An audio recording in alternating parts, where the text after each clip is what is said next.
Con đó mỏng vậy.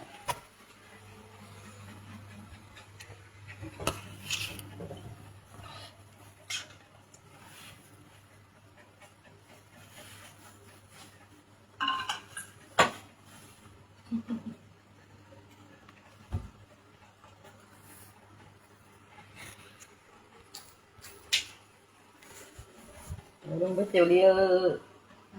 mà luôn kiểu mà luôn không biết món chuyện gì với mày à cho nhẹ nhẹ đi mày chơi gì cả nhớ đi với mày cũng vậy à kiểu mà luôn kiểu mà luôn tao đi nhìn khắp cuối vậy đấy đó à nhìn nhìn nó chứ còn lại như lòng ngay cho nhỏ luôn hả trong cái tôi như thế à ví dụ đi làm bà là nhá cái chúng thầy đấy à chúng nhắn nhìn nha quyền thực xin rồi đó nhỏ luôn đó nhỏ lắm quyền thực xin không nhưng mà cái quần xí á nhưng mà làm bà lại là đi một dành to nào nha dành to tạo ra các bạn nhưng làm bà lại nó gì đi ngay à gì được nhá tôi cắn đi thấy chưa các chúng cái nhìn nha thì được nha tôi cắn đi rồi đó đấy như khi gọi ta như gì cả gì gọi ra gì cả gì cái mèo hoa long si bị đi nhé mèo hoa long bị đi ơi vậy căm nhận như mèo hoa long mèo hoa long như chứ còn tin phụ mẫu có nổi như mày tại đi như cái được một tuổi sẽ cái khác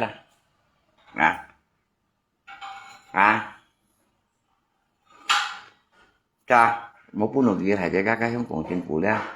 một phút nữa kẹo mau luôn còn đi một phút nữa cái anh tôi hai gọi là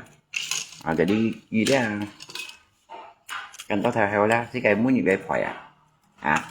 cái phải ra kẹo mau luôn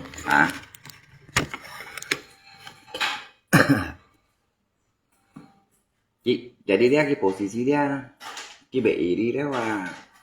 jadi dia cái nó cho cái không còn cái sòng ba la cả cái mèo hay bị mà sòng ba hả chứ các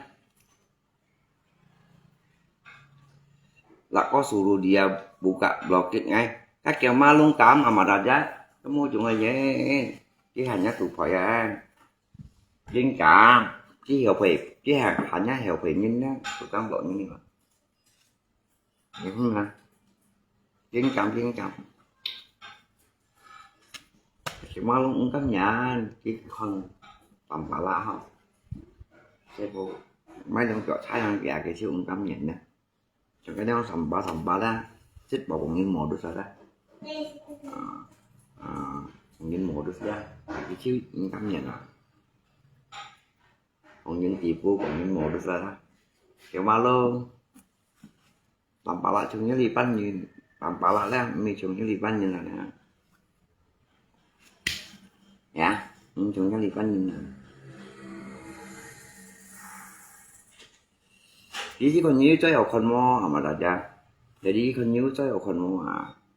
chỉ con nhớ cho học con mò cả cái yêu khoi còn nói cho là cho học một cái con được khoi còn là cả kiểu mà luôn nha cái giống còn hết bỏ ra sầm bà mà xả ra cắt rồi nhưng mà cái sầm bà mà xả ra cắt ra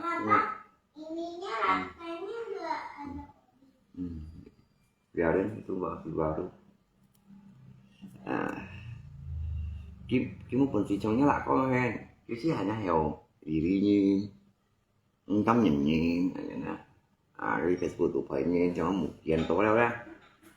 hành nhá heo phải như phân phô á em nhìn phải cái ma chi hả phải cái ma cái mình được đông tim mà nhỏ trong cái ma cái comment tật hay bật cả mua rồi cái không có nhìn phải tỏ xí đi bay quỷ kia đó đó nhưng các chúng ma xài cái pan nhìn cái thải bị ma đâu là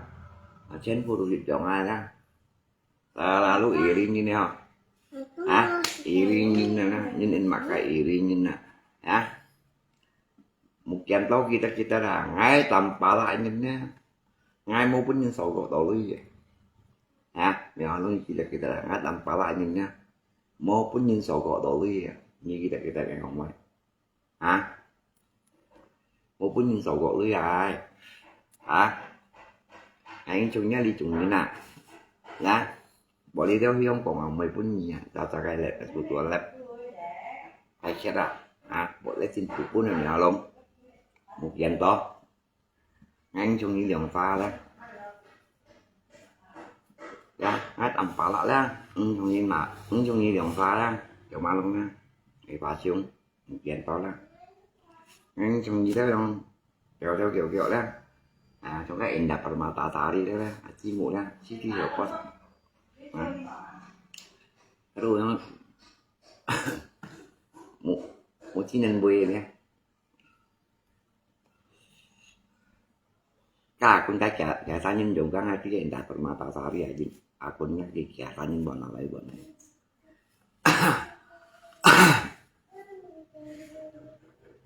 à bọn nào lấy bọn này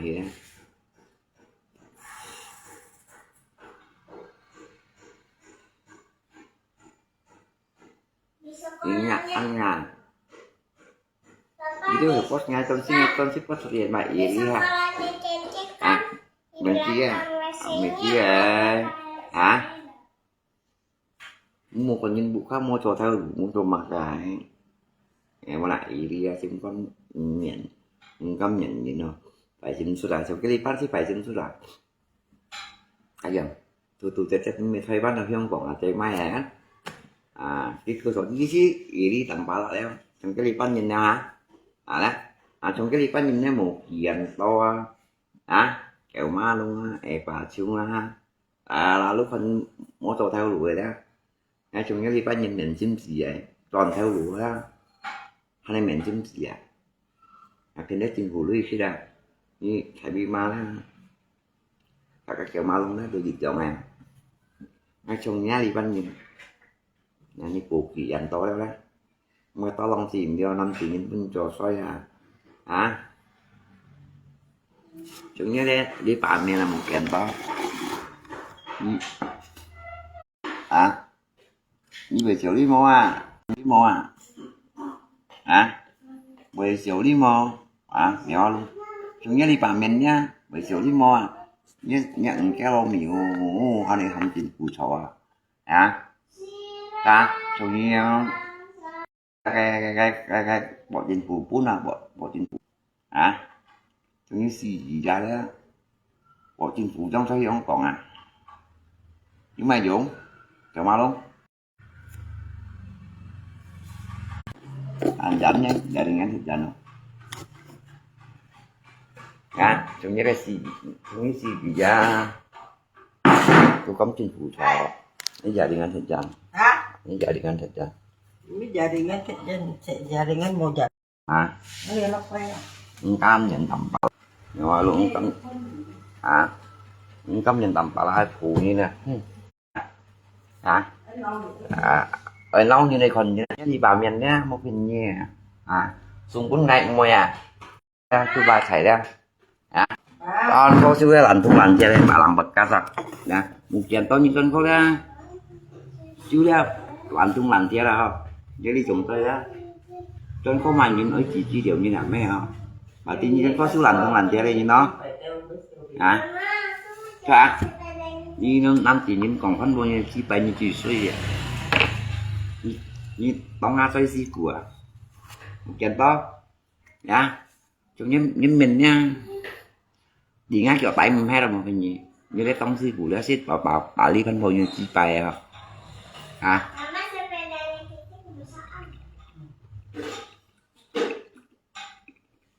đi đâu nó không có ai chèm mấy ngày rất nhiều ấy chỉ nhìn mấy một kiện tới nhìn cái tao con này tôi ngồi rất nhiều biết rồi con tao con này ngày tao một phân với mai anh chồng nhà mèo luôn một kiện to cô thổi đi tông thôi tí chuyện một cổng nghe một cổng nghe nha sao tông thôi tí chuyện một cổng nghe một tập nghe mới có nhìn còn một tập nghe tôi mà thấy cả hai giống không một tập nghe lẩu kho cái đến một còn nghe nha em xì chú kẹo một chuyện đó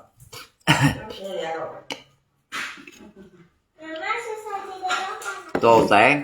đồ lật xe lật xe xe gì một số xe à còn vô em mình bắt anh dạy tôi chưa chứ đồ ăn xe một kiện to như này đồ sẽ mà có lòng tìm được chi vật chịu chi vật đồ sẽ kiểu cái cạnh nhỏ nó dịch chọn này à tạo như chuyện đấy nó tổng như con cổ chim tạo gì cho thành gì là cái gì như kiểu ba luôn à những hắn cô nha trong còn hầm như này chỉ là những thọ lụi cái lụi mấy kiểu thay gì đấy cũng thế cái lụi cái những thọ thì cô nói là cô nữa luôn như một ly mà cái có chạy đi đây bà hả cả cuma saya kami kasih 500 buat sebuknya ni pun ditol ya Yuli ya ni pun ditol ya ni pun mungkin cek dia oh mau jam mau cia cá dù đi nhưng bây thuốc cho thêm Yuli anh nhà bây bị treo leo như chi cái này má nhà bây bị treo leo cá dù đi ăn trên chi hả mấy dù kia Yuli à nó còn bộ có hết à cái bộ có hết à ngà trên chi à cái bu dia cu Tunggu bagi ba. Ya udah dapat 500.000 tanpa Iya, nyampe pun nyingkol ya, yang pakainya yang jantai ya. Tolong sih Mila. Iya, Mila gue lah kak. Kia bi komentar dia ya, dia nyingga. Masih gini ya. Hả? Nói chung như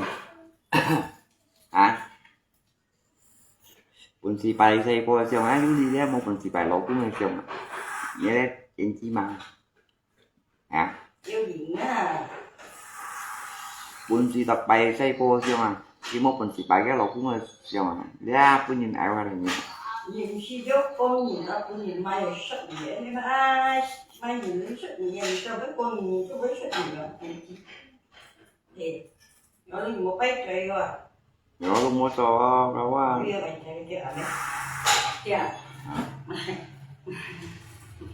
không tới không biết phải chim trời gì không cá mà nhỏ luôn không tới không đâu như không chỉ phải mày muốn đi đạt hả chị ca khi đều sao anh này mới vô sạch ra cái gì chung này thằng với chân đều hello như phải mày đi nè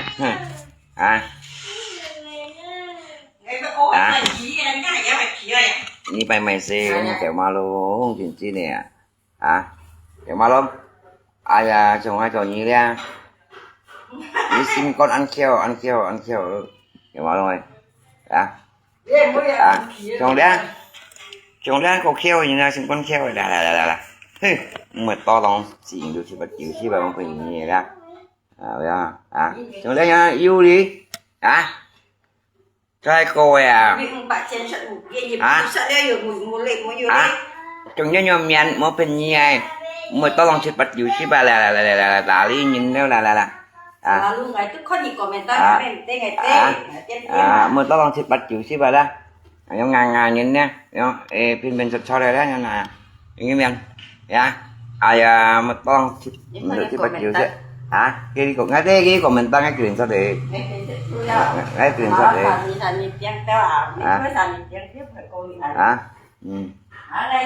đưa mi 500.000 gitu ini lah ini lah như là Como như thế này đưa mi 500.000 ấy kinh chi mà là thấy biết mà một độ nhiên xong như đương nhiên hiểu khuyến như này nhá itu sampah ya sampah masyarakat aja nè những cái miền với chết con như này cần những cái máu cam nhà nơi miêu hoa lũng cam nhà nơi mau nhìn put miêu hoa lũng mau nhìn put cam nhà nơi miêu hoa lũng cảnh tổ miêu hoa lũng cảnh tổ một kiện tổ miêu hoa lũng một kiện tổ cảnh tổ mua lấy cảnh tổ cho cô lại cầm kêu mua lấy cảnh tổ còn nhá đây 5 chỉ như là xích bảo cái phân bổ như này lui xích bảo cái phân bổ như lui ra lá sọc như này như 5 chỉ những pin trò xoay một kiện to 5 chỉ những pin trò xoay ra lá sọc như xích bảo cái phân bổ như này lui còn phân bổ như chi bay kho này ra còn phân bổ như chi bay như này là làm gì như nè kiến chi à nhớ kiến chi ra một kiện to ra trong như ra một kiện to một cái gì trong như cả xe kiểu bài ngay đồng mười là phí ngay kiểu bài đó ngay đồng mười một cái gì là xe ngay kiểu bài ngay đồng mười là thịt bảo đại lý phân bố như chi à cái xe kiểu như làm gì như này như là làm bạc xe kiểu nó nè ơi cái xe kiểu anh nghe nè làm trên đây đã như cả làm bạc xe kiểu kiểu mà luôn như cả làm bạc xe kiểu như thế đó em muốn làm một chuyện như này là như cả làm bạc xe kiểu một kiện to xong như á là kiểu mà luôn là như cả sẽ ngắt kiểu tại nào như là nhớ luôn nghe bố xin sao cho chi bài không như cả làm bạc sẽ kiểu bài là kiểu mà luôn nè như đi bán hàng ý như này chẳng ý như này đó như cả sẽ kiểu bài một kiện to như là sẽ ngắt kiểu bài là như là cái gì con nha cả sẽ kiểu bài không như là cả làm bạc phí kiểu bài là phí chuyện chi nè ngày mới còn khôn này nè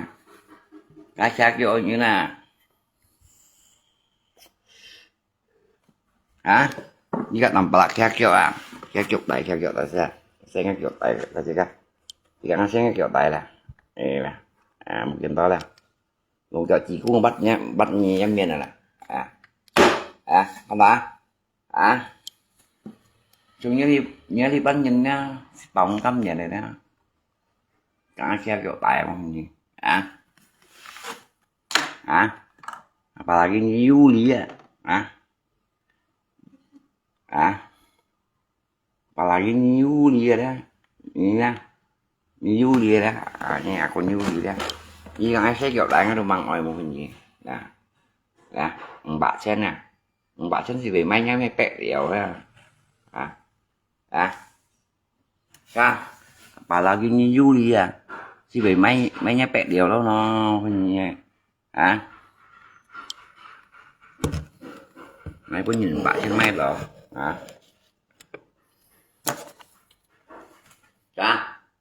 bao nhiêu cái nhà ông nàng sang trắng thùng si phủ你명상帮同师傅冇见到啦你명상帮同师傅咧冇见到啦명상你帮同師傅冇gì你看谁叫đại na là cũng叫đại chim nhắn miên này nè một kiện to là ơi nhưng mình đi nó kiểu đại mà nè một kiện to miếng sang như băng thùng sư phụ đấy như cái tiền nó kiểu đại là anh chị cô nè ngay lùng kiểu đại chim nhắn miên nè như bình sĩ như biểu ngay mình như sư phụ vô anh hành như biểu ngay một kiện to như bình sĩ như biểu ngay tiền chi làm gì mình cho phải thịt bảo mà hắn bồi nữa ta lên mình chi bài ở bài đây như cái xí phụ đen một gì trong thức nha một cái là kéo đi 5 chỉ như này kéo đi 5 chỉ như này 5 chỉ như cho xoay rồi đồng gì trong thức như là thức ra 5 chỉ như cho xoay 5 chỉ nhân cho xoay bún cho xoay một khi bún cho xoay thật nghe anhต้องchỉ bài sư phụ là nhưต้องnhư chỉ bài sư phụ một cái gì và đấy đã chơi khoáng như bên ma tận bảo thì không ngheเขาnói là ôi dồi chi ai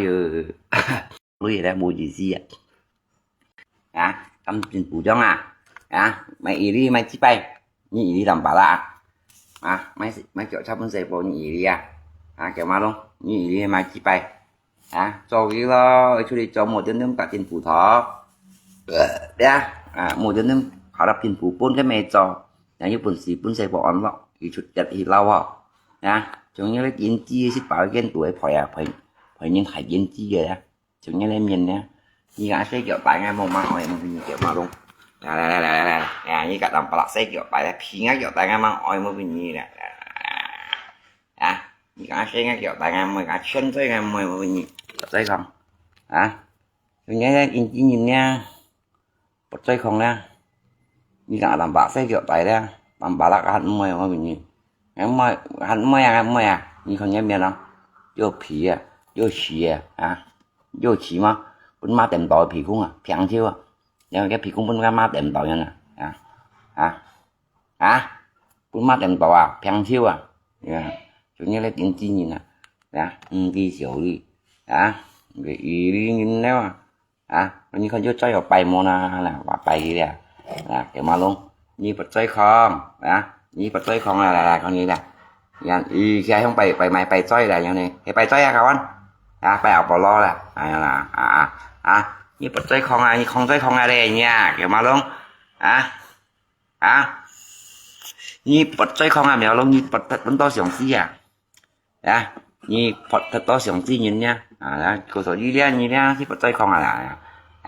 như bài đem mày xí phụ kiểu mà luôn như bài một kiện to chơi cho nó là một kiện to chơi một kiện to bật cái con nó nha nhá chơi cái không xích bảo phải của tụi mày không như bật cái con nào kiểu mà luôn ra kiểu mà luôn nha đây được bật chơi không này như này mày chơi nha thả trên chủ như bật chơi con này như mô gì xí kiểu mà luôn như bật chơi không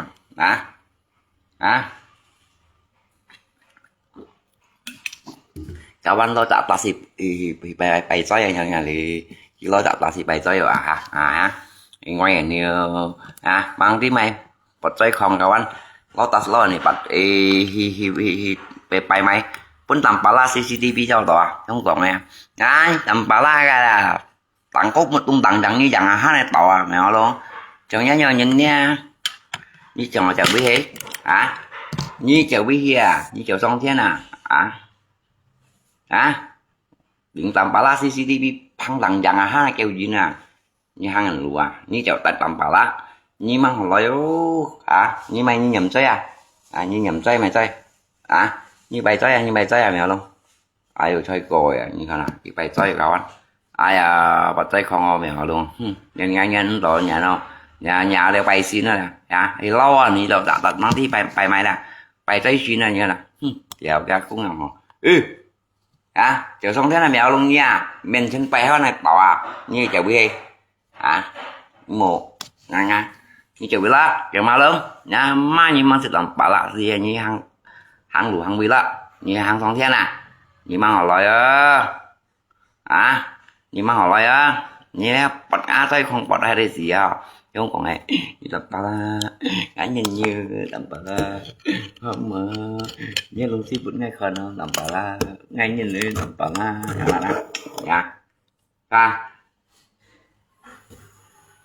kiểu ba luôn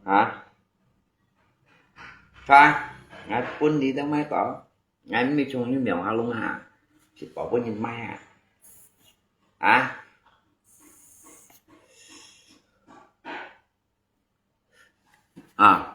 ngay pun cái tới máy tỏ pun như tới máy tỏ như cháu gì xin tao lên này nhớ lấy kiểu ma luôn miền này như cái con nó hỏi điện hay là ngay bị chăng mỗi cái xe xong cái chẳng muốn tầm bà lạc còn đâu anh chăng ơi còn như các con nói cái lọ này đều cái mập cho anh bọn một cái tôi thôi thì thôi hả nó nhanh gì là anh chỉ tiền một hình như vậy một tí xíu đi như chị bên này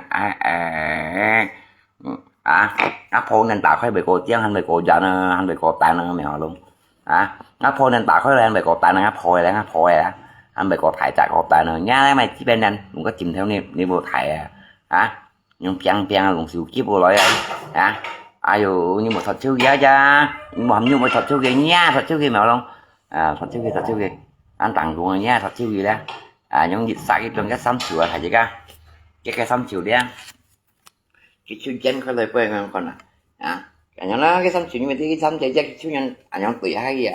tuổi hay sang gì trong dịch sẵn nên làm cái này còn nhưng mà thật chứ giá cha nhưng mà không giúp mày bài mình không có chuyện chi nè ayo như sắp được chọc sắp siêu đi trong nào nhung mua chỗ sắp mà nhung hiến đấy tặng cũng và cho sáng xem một tặng cũng mèo lớn như xà xa ngã tới nhiều ngã những chi cái mình một tiền có ngã tới bị ngã như là đó như thế ra cái mình cái chúng ma chạy đấy ngã tới bị ngã như là ngã tới xin ngã như cái mình lấy chúng ma chạy ra để là sập xi phủ đấy em mình lấy chúng ma chạy đấy đây là sập xi phủ đấy toàn khô đấy thì nó phân bón như chi bài rồi đây như đâu phải bộ tủ đây mà phân bón như chi bài đây đây một lá sập xi phủ thay cái cái chính trong xi phủ kia mình nhỏ mới là sao cái gì mà là sập xi phủ là sập xi phủ đấy đang phăng phăng xi phủ như nào xí bảo ơi mà phân bón như chi bài không trong ngay đầu như đây đã một cái gì trong ngay đầu như nha cho mày không phần mồn nó sao cô vậy không theo léo theo ghé ra vào sắp xếp phụ như cả cái kiểu tại ngay mà oi một cái gì nè rồi ngắt kiểu tại dinh trên miền nè như sao ngắt kiểu tại nó ăn cả cái sao sần nhàng sần là như sao làm là kiểu tại là phần đó đây là sắp xếp phụ như cả làm ba lọ sần kiểu tại là sau này kia nè đó vào sắp xếp phụ kỳ anh tí theo chung giáo chat theo chung chéo một phần gì đấy như cái chat đấy là theo chung chéo chat là như con này là chat như dạng chính như mẹ này trong chat như giật giá một phần như chung chéo nhà theo một phần gì may bà làm cái mấy lông kiểu chat cao nào thôi chung chéo một phần gì may tiếng chung chéo là bảo ôi thầy của anh là tụi lọt theo mày coi như một chuyện to apalagi như trong phân bò chỉ mấy kiểu trao phân dẹp rồi này chi này thạch chi ba hay như cả mèo hoa lông đôi dòng này đó như cả mèo hoa lông ra như dòng pha đôi dòng này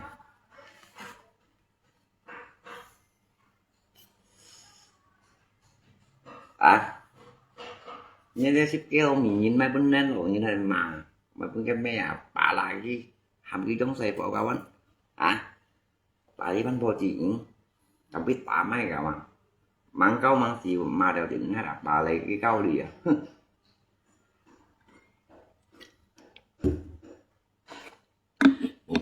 một kia mà sẵn xịt như nhau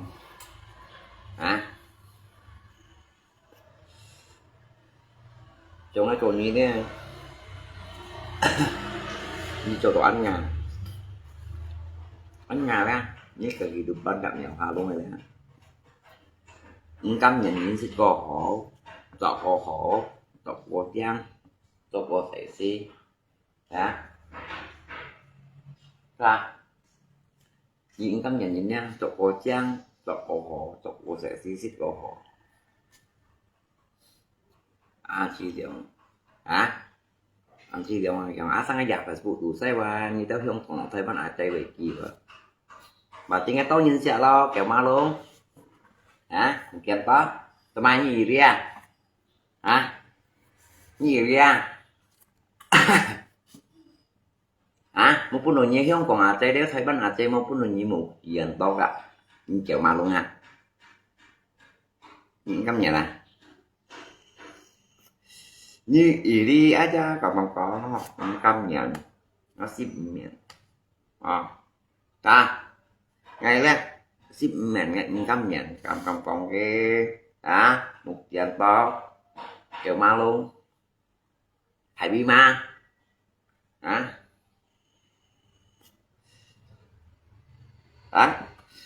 không có thằng bạn đó xin cho dòng xả tôi xả âm dưới kiểu xa còn to đi rồi bao nhiêu kiểu một phần xí ngay mày coi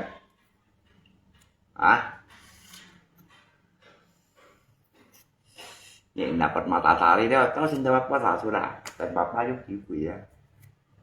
bapak beli sepeda buat kamu tapi am langsung juga kan tapi kan iri ngay ya iri tanpa lah nhỏ halung iri tanpa lah iri tanpa lagi mau trong tanpa lah pun sih mah cái một dạng to một dạng tiêu đó bố không làm bán anh phần xe chị đi chị cha có số gì hạt tế các bên quanh đeo xóa xịt gì đâu các lên một gì như thế cái chế hiểu Facebook của đi phải nhận thầy già hả nhưng mãi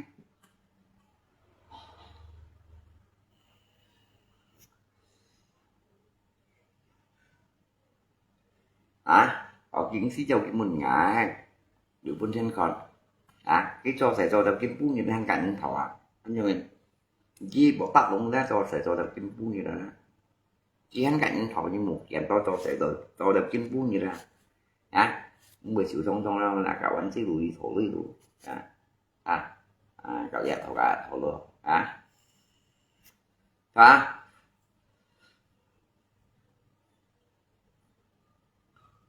anh ngon quá nào mà sao những xuống hai mô tô xẻ nhìn mày lại chị bạn hiện mắt khơi đẹp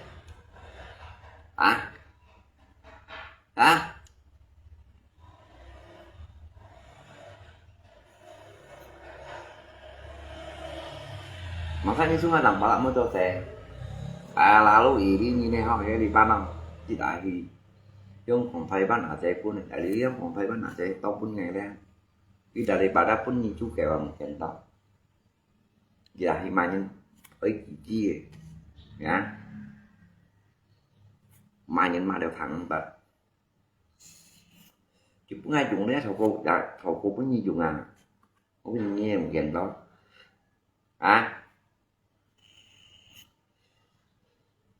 thầu cô cũng như dùng một kẹn đó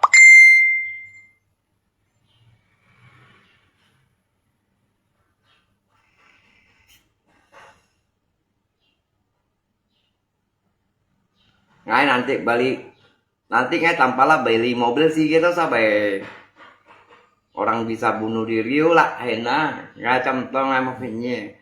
ngai những người chơi cộng ghê beli nhân này chọn nha cho mấy một độ ca kìa tampaklah như chọn gì đấy rồi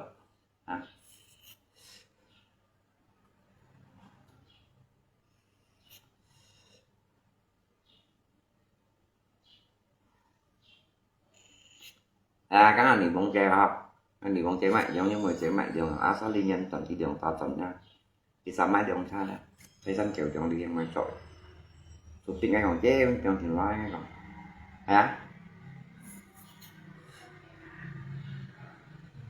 sáng tôi say đâu lắm anh tôi say đằng chèo mà đấy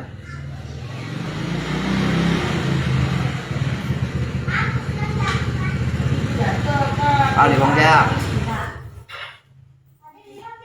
cái tạ bà chịu gặp vô chàng ông làm không vô ghi bóng phun không ai cho các kẹo ma luôn ai vô các bạn bu xí dân vật này theo là họ bằng ra tàu ha đang nếu luôn không nổi đến kiểu gì cũng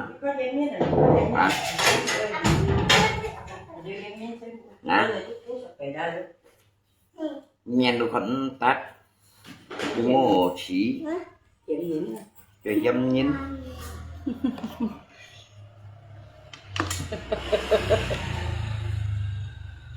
em má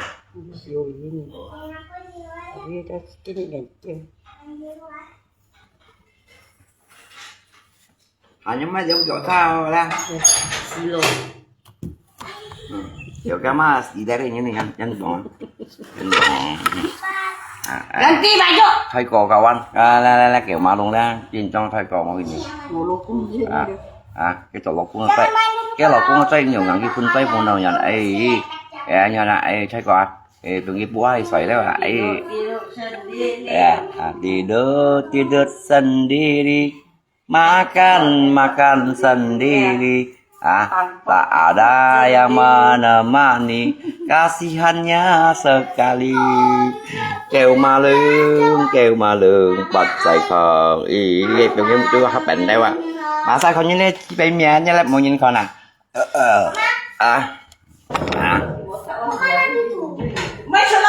như có lần con nhá cái xin xoay mẹ luôn du lô du tháo anh nhìn như nè người đi chỗ đi mà du lộ du thâu đấy là thâu chứ là ai cái xỉu như nào thâu chứ là thâu phi băng phi thảo là đó chiều phi đó này em như này xin chơi như cái con nó yêu chỉ nhưng được xỉu đi kiểu mà luôn như cái con nhá miệng là như khi cái con nó là lăn băng kiểu nhá mà họ cái bà hàng tu dùng gì tu dùng cái miệng mồ chỉ bé ra lên những cái hàng tu dùng gì đấy đấy Kim Nhân trong chú à? Ừ. Kim Nhân trong chú. cái hàng tu dùng gì tu nhận trong cái miệng này chẳng tung la li chàng yang phong giam lu con sa nhiêu sa ma hai cùng bông nghe lấy li hiểu lương cái gì để bị chúng tôi cho chân phải ba cái nhân bà như còn như vậy thôi cho đó thì con chơi con đặt hình cổ thôi mà cái nhân bà đi điều người mèo lương ơi mèo lương như một chơi con bắt tên như bè trong nghe trai không bày gì nữa bày chơi gì này ấy cái sao chèo lùi các anh mèo luôn sao chèo lùi giờ danh bọn là như con nào là danh bọn cái bày chơi xin là các anh như tại làm bá đây kìa ba luôn giờ như là trên xa chính chủ như sẽ mà gì đó chính trong làm tại gì à cho mà con chính trong làm tại gì một xe pha sẽ làm tại gì đó như chính trong là làm tại gì đó làm tại gì mèo ha luôn phải làm tại gì như một xe pha làm tại gì như mèo ha luôn chỉ cách làm tại gì làm tại gì đấy làm tại gì đó như con này ghi như ra khi ở bên đó tiền làm bà la drone nào đó tao anh nghe kiểu mà luôn như bài toy đó như bài toy đó với tầm ba tao các anh cái sầu chầu lúa đó vậy là như là như tay mỏ hàng bao mặt ra đã có xong qua cứ rằng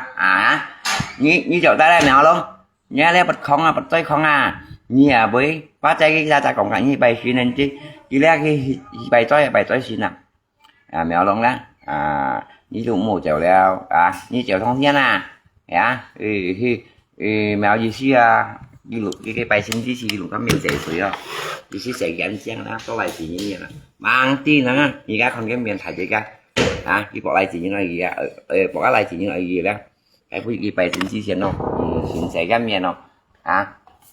bỏ lại chỉ như này như các con cái miền kiểu mà luôn đó như các con nào phân ma tèm tỏi thì khu như các con cái như các con nó như các con vô chỉ là chơi các mặt chất giả kèm một giả thật hết rồi giống đó mà thằng nào muốn đi thằng thật mà thằng thật mà chút này nhầm chiêu chân bọn là dịch thêm nó mua thật mà chân nghi ôi cái giống pha dịch theo nó mua thật mà chân dịch men bỏ bánh làm một chỉ như các con nói là đây hem nhung mày chơi đâu hem pha chơi như các con nhá men như ra tìm là hem nỉ bong đâu như các con nói như các chỉ có tăng gì bị nhưng thì cũng là bún ma tầm tỏi nhập thiếu phèn ra bún ma tầm tỏi bị cũng là như các con nói là bây giờ chỉ nhưng thì cũng là bún ma tầm tỏi đuôi chiêu hay là phèn ra chung là tạm tốt nơi thì là không cái thì cũng mày về cho chú bà cày thì cũng ngậm xì la về các bạn xì la về như các con nói là như cái nào sư phụ 我是猪八戒师傅猪八戒我是猪八戒师傅我是猪八戒mình chỉ là vậy đó nha một phần gì hay còn đây bài xong tăng này một phần gì chồng si cú sẽ bị trên bên cái bột hạt nào hay còn chồng si cú đã mèo luôn nha như tôi tăng bản nó bên bột chảo những buổi tối lên những ca thông nhiều như không nhắm men chồng si cú đó bây giờ chị chồng si cú ta xin chồng như chồng chạy nó bù lại lộ cây mà như cái con nhắm men không này cái tả đi như thế này chính phủ mua cái như không còn ví dụ chỉ nhắm men thì mấy còn nếu mà chọn sống phù lượng bao nhiêu các con nó khơi đều cái sống chịu cái nó lưu thiếu hóa rồi là xem tầm bà lại như này các bạn như các con nói gì không bị chẳng mò tầm bà la kỳ cái đi trong sông à bong bậy kỳ cái đi trong sông vẫn ngày hà lá kêu mùa bị chẳng mò như cái con nó chẳng ăn bị chẳng không bị chẳng mò như con nó nên bị hại tạo mò chẳng họ đã lùng cái chìm theo na thọn cái nên lùng cái chìm theo thọn mấy cái nên mò bạc chìm nha các bạn cái hạ bụt còn giống thải cha còn với cô khen mò như con các cô khen với còn họ cái am như thả là hai cái nền chỉ bu ra đây phải chạy ra bu ra đây lu ti phát hải chạy là mèo luôn nha đây bu là đều cả mà can hải chạy cho lu ti phát hải thu nghe như bị xỉu đi mò cảm ơn với cô khen với với cô khen cái vấn đề tiền bu ra đây nó chưa là ăn hải pha hải thu nghe rồi nha Papa, kita masuk ada dulu ya. pakai topi biar nggak panas. Như vậy xỉu đi mò mèo luôn Iya, nggak tahu mana kan. ya nhưng trong cái sân chủ tịch xưa kìa mình có chìm theo trong lòng hành nè cái phim cái nên tao không ngoài mà mình có chìm theo tao hành nào ra chứ mình cái nên phải hại cha mà mừng ngày mà hại cha họ với cô khen mò cái chư cho nó trên là gạ buôn nên gì đã hại chạy lô tì ba hồi nghe sam nhân cầm xào lô tì ba dân bọn em ba hồi nghe sam nhân chầm vào lô tì ba anh ngầm xí là bu ra đây em chỉ anh giờ nó lô tì ba anh ngầm xí là một tuần này mình xem nó mèo hoa long nên chữ mà đánh chân này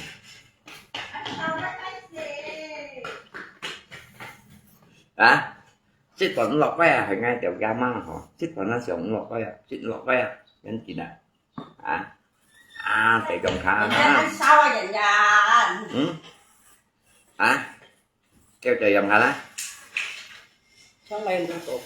mày kiểu thật thành vậy hả lên gì phải cho một cái giống bên thầy cô bẹo nó như bánh như câu ăn ngay xích còn nó xích lọt ve như này bánh mua như nên chuẩn bị cái bẹo nó bà bu thố để các bạn bu ra đây phải thu nghề đó nó đánh cho cái hải tạo chưa những cái họ đi để nó tận ăn chút đi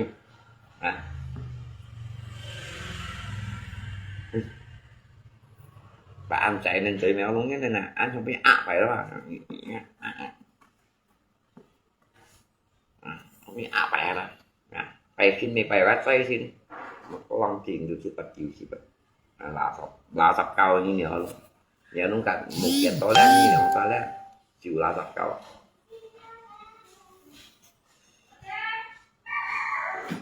như vậy đi mà sẽ bao lâu cái mấy trong tầm ba la xây phố là tôi nhìn dạ như con à như cảnh ý đi ra cái lần thì mấy khi ra lư là tiếng cái ngày cái lần thì mấy khi ra lư là khi xong khi ra lư jadi như posisi như một dạng tối đa như cái posisi đó như chỉ một phần giống xây như này như nào như cả mèo luôn đó một phần gì đó sẽ là lưu ý đi như này còn cái kiểu ma đơn kiểu ma đơn nhiều khi gọi xa lên đó cái xe không cũng muốn nhận hàng lùa kiên cảm nhận được sách thì là ý game thì mày ý là là đi ra cái bộ thì đi ra cái xin chiều trong lòng bảo là đây cái bao nhiêu dạ còn ơi mày được mày gắn mèo luôn nhé còn gắn xí hè trong này nhau hen còn ơi mày bà tiếng nhận sự của bao nhiêu dạ đó khen anh chị này ơi mày rồi mày gắn những cái hiểu của nó nhí nhưng không còn màu như là mày chỉ bao nhiêu màu một cái gì hết đẹp trai định tỏ nhìn trai nhận lại cho như một đẹp đó đó nhận trạng như này dùng gì đúng siêu không tính chúa các bạn cũng nhìn dùng coi cái đúng siêu nhận tỏ bánh cạo ra như một chuyện đó đó cũng nhìn dùng gì xếp bị dùng này nó hắn nhận tỏ em vào thầy cái bên như bác của tổ chức như nhỏ luôn nha mới áo sắt ơi của tổ chức em nhỏ luôn nha mùi đi làm bà lạc nha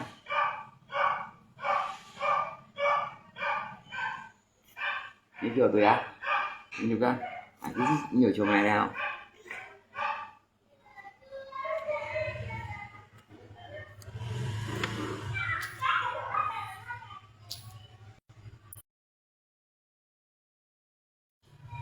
đó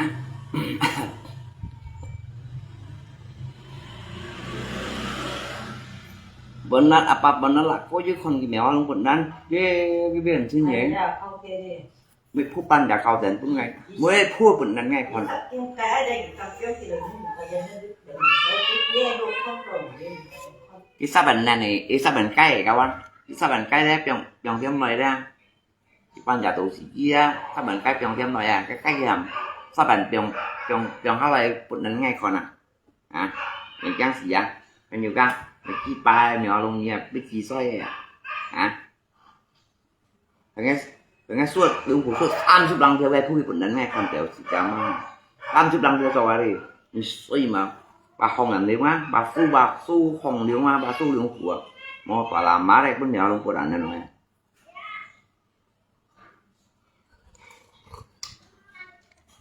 cái bây giờ cho 30 bát theo kiểu cái mà nè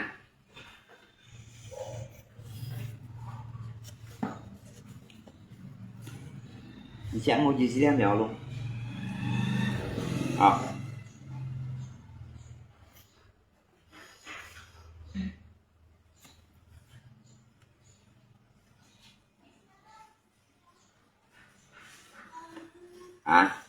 mỗi gì xe kiểu mà luôn mỗi gì xí công nhận đó phải bắt đầu mà không còn mà chuyện tốt cho ai đã chuyện công nhận mà công nhận đó hả thì cái tập ba loại mà cái mặt cái đó nhanh thôn mèo luôn gì mong những bún tỏi mà coi gì mong dạ gì mong quả ta nhưng mà còn ra nhưng mà vẫn nhiệt ở tại mà thì như vậy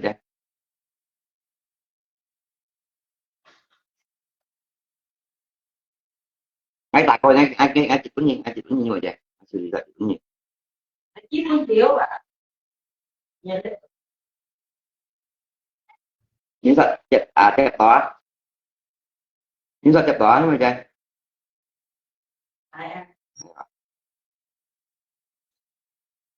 thì gọi là thì gọi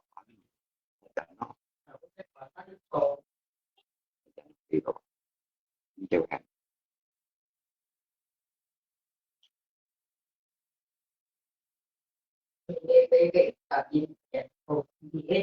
đó luôn như xì đẹp yêu dân là dân bọn này một hình gì là im trong cái tiếng xảy ra trên xe cây tổng bộ cái gì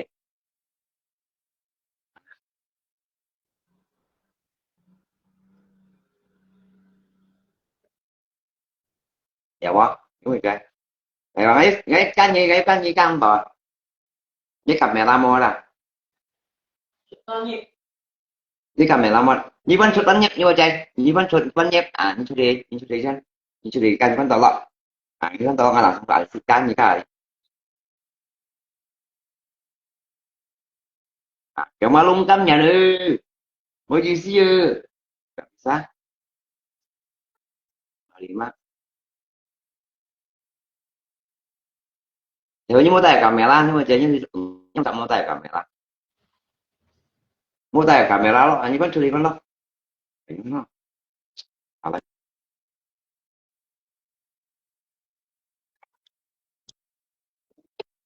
riêng cắm nhà nó mèo lông cắm nhà này mèo lông như một quần gì đấy cụ thể gì đấy một quần gì nha như một quần gì trông như một quần gì đấy kiểu mà luôn ví dụ một quần bằng bà la cái nè như một quần thì trong đó thôi bắt đầu mấy cái quần mấy nó xếp bỏ với hai đặt bà la lên ra đến xếp một quần như là một tấm nhìn như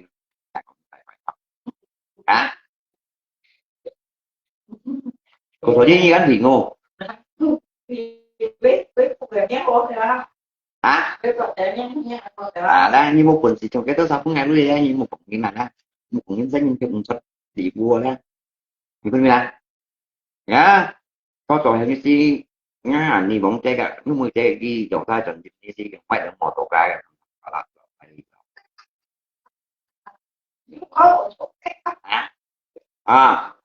mai là một tổ cái jadi dia linyit mai kiểu sao tao hiểu như vậy còn nói một ca thì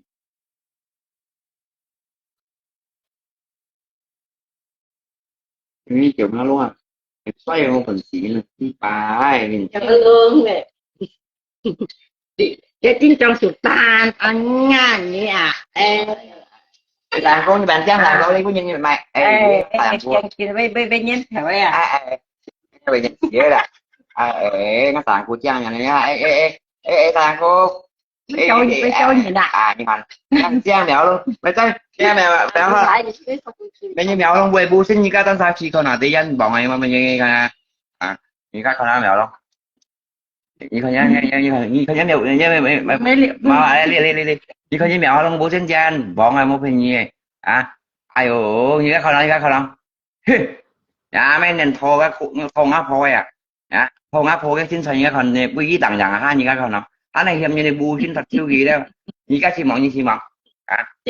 cái tầm bao nhiêu như bây giờ lỗ ngáp thôi nha lỗ ngáp thôi bu chính này thôi anh bọn cái bảo bắt tiếp xoay của bạn mấy thằng như bọn nhâm cồn luôn mày như trực tiếp qua lòng nem xe bạc bọn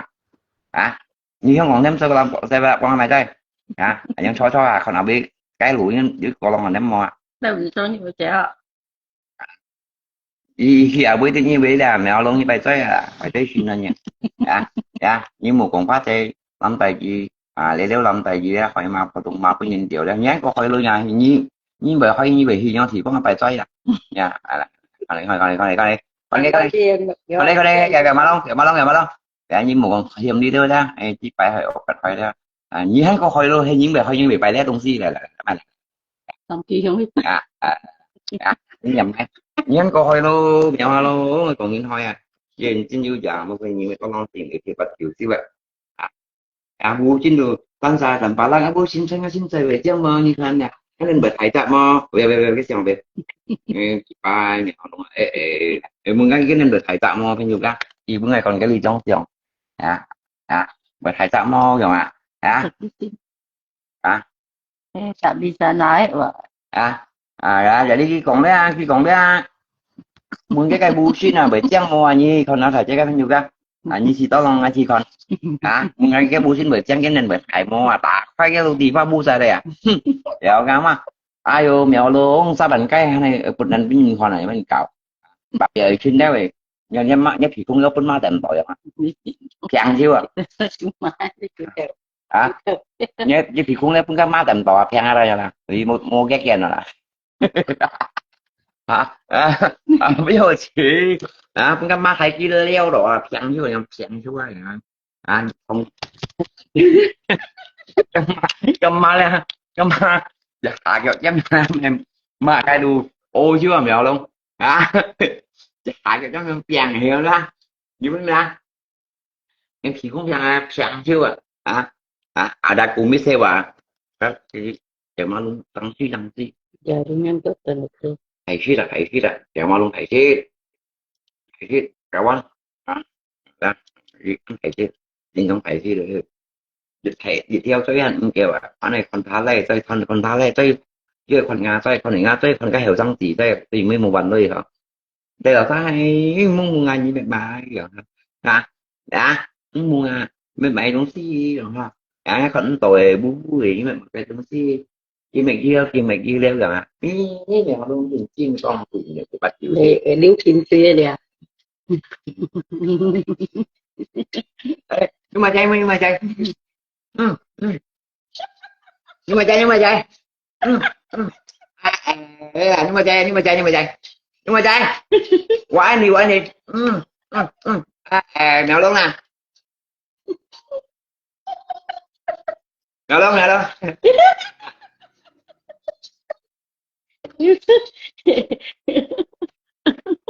nhưng mà chơi cạn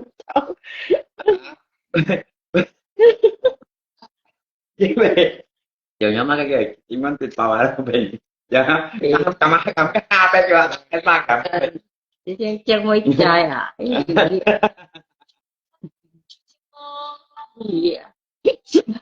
phạm một chút mèo luôn như tầm một lú tao để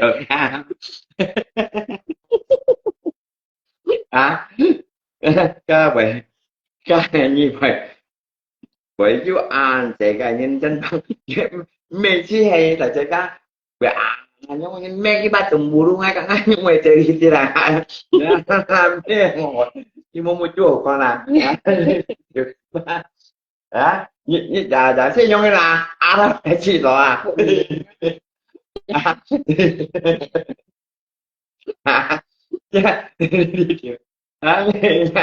Wih, ya asa mo itingin ka nga daw, dati tumbulog na man, yes, why mo? Ha? May sa cái mà đó à? Và anh suy theo văn phòng như người yêu. Nó lột hóa cho mua tùm bụi ngay. Hả? Nó lột hóa cho nên cho em. Nó lột mua tùm bụi ngay nha, mấy nhà suy như vậy. Giống như mẹ hỏi lúc hay còn hai cá hồi như còn cả những tàu trò hai đất kiểu nhau á chồng. Thì các bài trò để chồng nó tay dành những mấy đồng xì ra hay mặc cái ai về còn về thì gì về trái bánh bao nhiêu theo kép nhưng mà bên những cái xe tốt cầm mua xuân tận tầng thì cáo bị chiếm đánh mai cả mà cậu anh cả má không chỉ cái bài trò chơi lên còn nó chồng lặp lên còn nó tay bị phanh bao nhiêu nay mấy đồng xì ra cây sùng nghiệp sọt đó mà cho anh mình chỉ cấp cái sọt ở đây à hạ phải thành một nhờ cái tay đó luôn à vậy không cảm ơn nhưng mà như nữa hả tầm bù đúng không là tầm bù đúng lại vẫn còn tay vào đó nhưng mà đấy chính chí mà thầy Bima đó là chăng là bà good rồi hả ra cái thầy Bima bà good chăng ra sao có ghi hầm hầm nhỏ luôn tất thì nè hả Trong suốt đấy. thầy Bima nhia nè thầy tổng số lo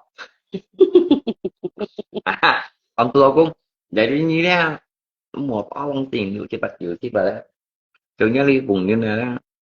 cái bảo cây dập nhìn chạy nhìn xin sao như một chỉ như một xin nhá nhá miền á sự trong nghe tỏ theo quy ra tỏ theo quy tụt chẳng quy nghe không các tụt chẳng quy với mình là những cái cảnh tụi tụi đó tỏ theo quy phải mà này điểm như nào cô xin ạ ayo chi này mà mình gì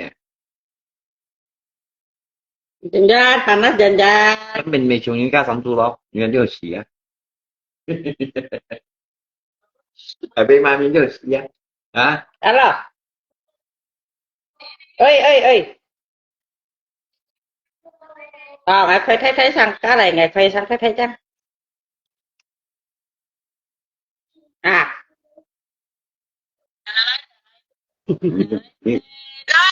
ơi Mai ơi, các kiểu mà đều như nguồn kê, phun nhìn chúng lối mai tỏ bẩn, phun nhìn chúng lối mai tỏ đi hả? Nhưng mà thì không biết chúng không mèo lên nhá chơi cô đi, chơi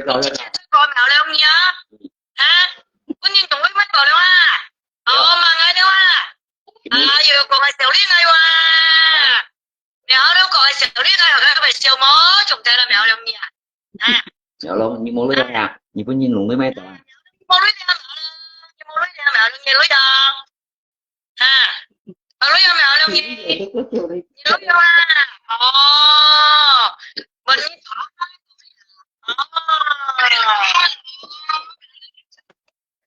mình như chúng lối mấy tỏ mèo đâu nha chơi cô nào mèo đâu nha chứ là cô chọn bấm Plaza Mosimo xí là nhưng mà trái mấy bấm Plaza đấy cái lọc cũng nhá ở chỗ bấm Plaza chơi không còn ra ở bao xì bao nhiều để đi mua quần xì may mua lưới mèo đâu mua lưới chết chim mà tập bà la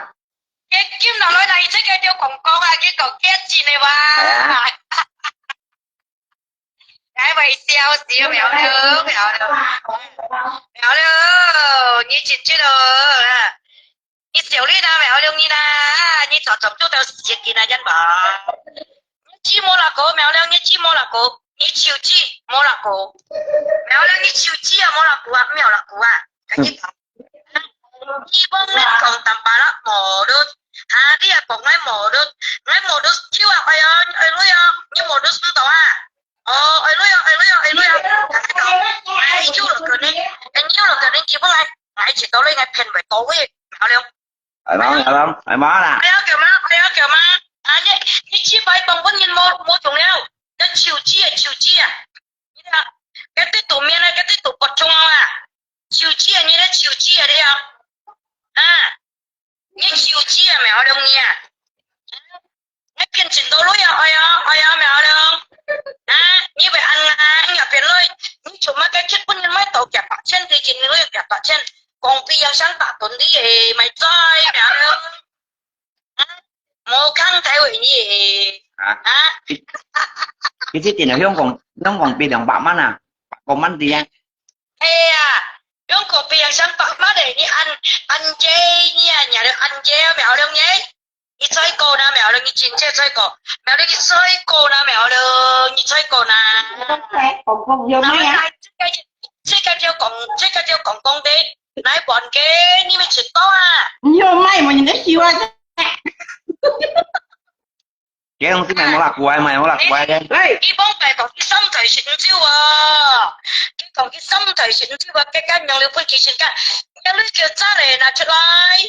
啊！你們遲到咧，喺嗰度打佢都係攞嘢啦。潮子潮叫嗎？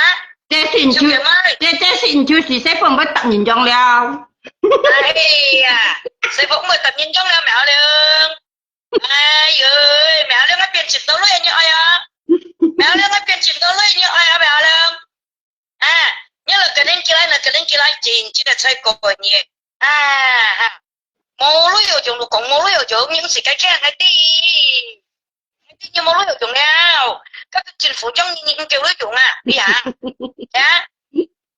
như chơi cổ nè nhỉ chỉ muốn lười chỉ mấy chơi cổ mèo luôn chỉ muốn lười mấy bom plasma mèo luôn à cái mồ lúa là muốn lười mấy bom sao lý là cái cả nhân mà á cái cả nhân ta chịu mà cái là cái bọc cái nhân phụ nữ mày bị phun rồi còn vì mày chết sang bạc mắt đi như vậy yêu tôi như bà rồi à chỉ muốn sao cái lộc cũng sang bạc mắt đi tại thì cái muốn lười mấy bom plasma cũng cái lộc cũng cho ai thấy coi trên bọn mèo luôn à mèo đâu chơi cổ là mèo đâu chơi cổ ra rồi chơi còn bên yêu ca mèo đâu chơi chơi cổ ra mà cái về chơi cổ là mèo được nè cả na cái lộc cũng dùng trùng phong lý là dùng mua rồi mày chơi lại còn nào lý à dù mua mấy chơi lại còn nào chả đi đi à chỉ tông bé là cái bên là cái mình để sửa cái bài à dù mua những cổ bên kia thế à chả đi chỉ mua là cổ à Biết tao nhìn tao ê còn con tay mấy mấy tao mà nhìn ơi à cha ê nghe mua những mua là cổ mẹ lên như mua là cổ leo như lỗ leo như cháu chi leo chi yêu chiều yêu bài ở bên quân nhân cần ở bên yêu cháu ai ơi các cháu nó mua xì chan bọn lâu cái mày chỉ cái lũ biên sổ mà em mày cha sổ ya cả bà lại à dạ cho mày em ba chồng em ba luôn bật lía là luôn mày sổ yêu nè luôn cái giống bị bụi em ba luôn bật lía rồi luôn bật lía rồi à cái mày sổ yêu thầy lâu cô như mày sổ yêu nó nhiều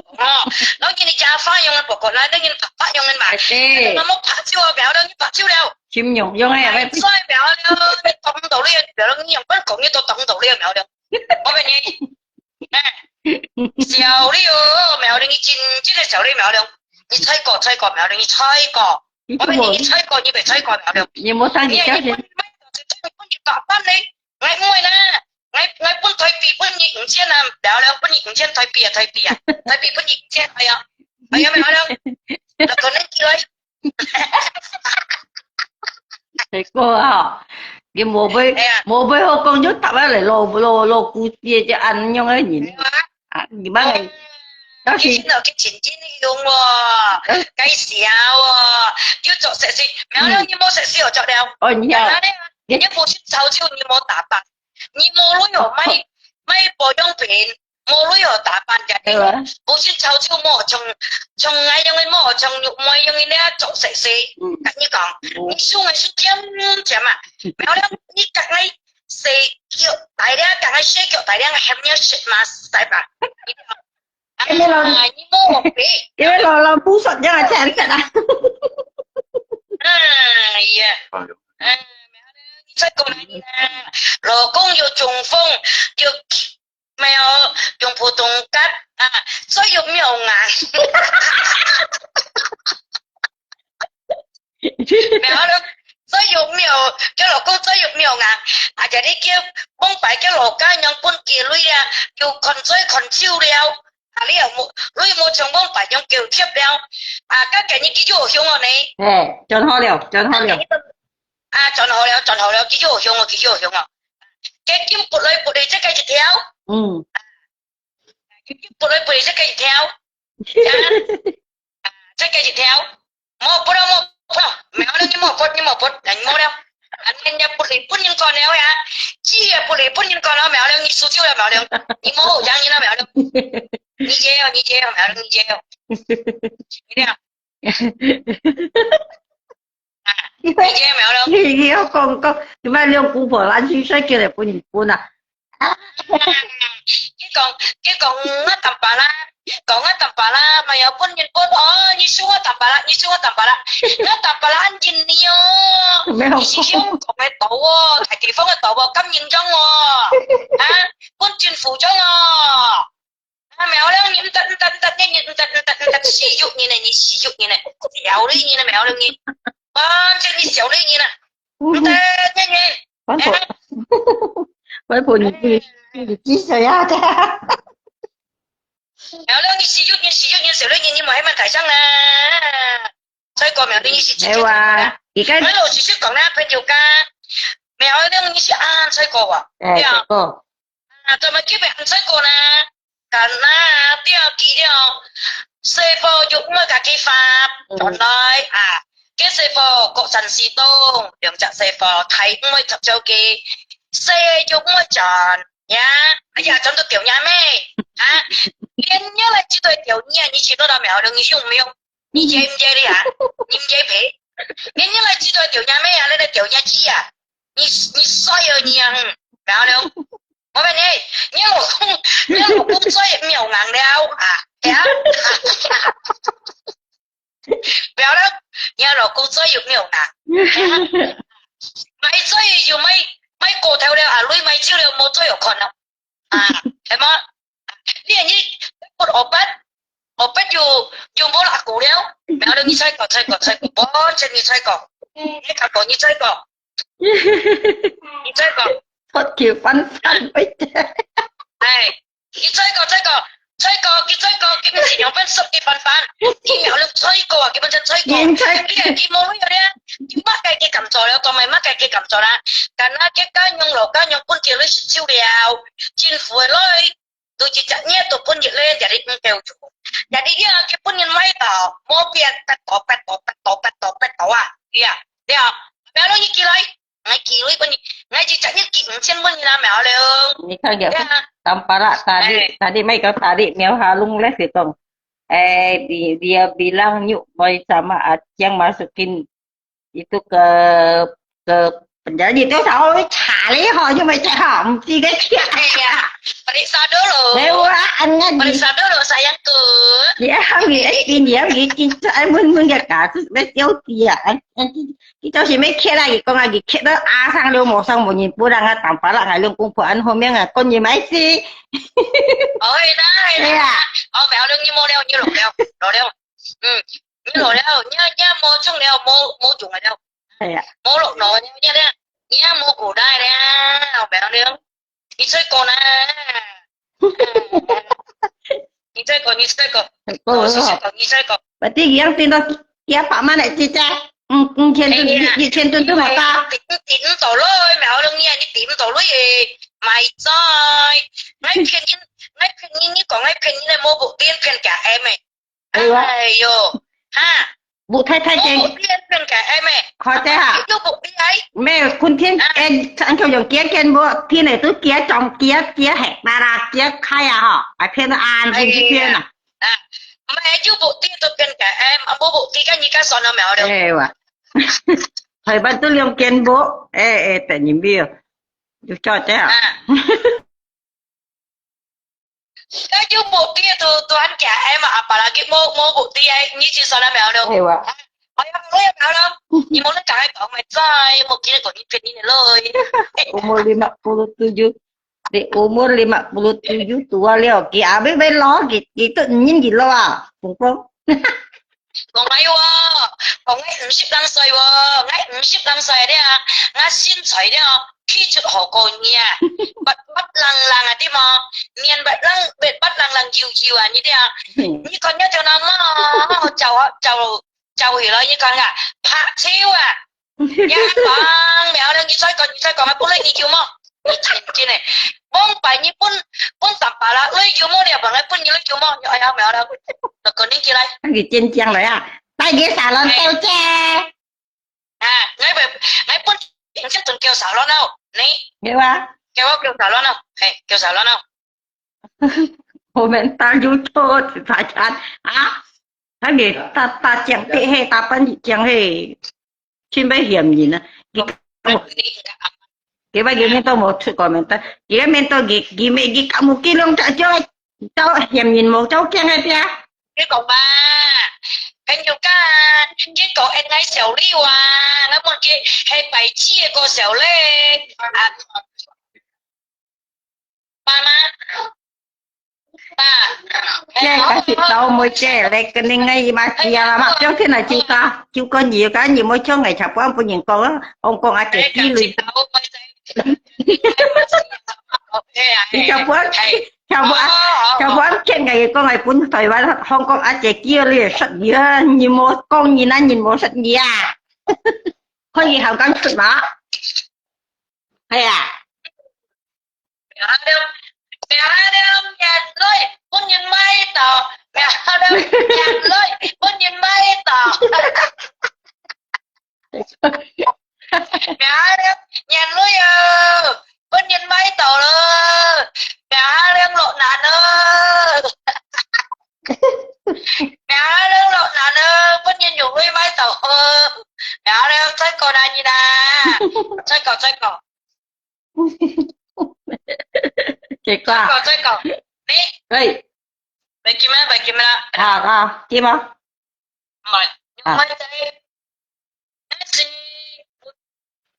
cùng ăn ôi hay cái mày cũng để kia ơi nó hỏi tổ đấy anh chúng nó lộ cũng ở luôn mà mèo hắn luôn lấy tổ đấy hỏi tổ đấy một những luôn chơi cậu anh như còn à đi à mèo á luôn nhá khói tổ đấy 4,000một nghìn liêu mà bảy chi là một nghìn còn bảy chi đấy như chiều chi đấy một nghìn ở còn một nghìn ở mai mỗi là cổ liên gì này chỉ 8,000 là như này em quỳ à mèo luôn em quỳ tổ lấy tầm là cái như là cái tôi như này này là tổ lui này cái này phiền thì bông tôi tu hả cha mẹ điều cái này phiền thì bông là mẹ mới cái nhiệt độ phiền thì bây giờ tạm bấy điều cháu đi bò lúa giờ với chín mấy tờ mẹ ơi đem bò lúa giờ dùng mẹ ơi đem bò lúa giờ dùng chỉ chặt nhất chẳng lên dựng lên chính phủ lúa mẹ ơi đem bò lúa giờ dùng mẹ ơi đem nhàn lúa còn nhân tiền lúa mẹ ơi đem nhàn lúa còn nhân tiền lúa nhà đông nhàn lúa còn nhân tiền lúa xèo đi mẹ ơi đem udah nambahin dia lagi nyo songa sinyal jaringan semua ani bong ce ini ke be khóc dia kata terima dia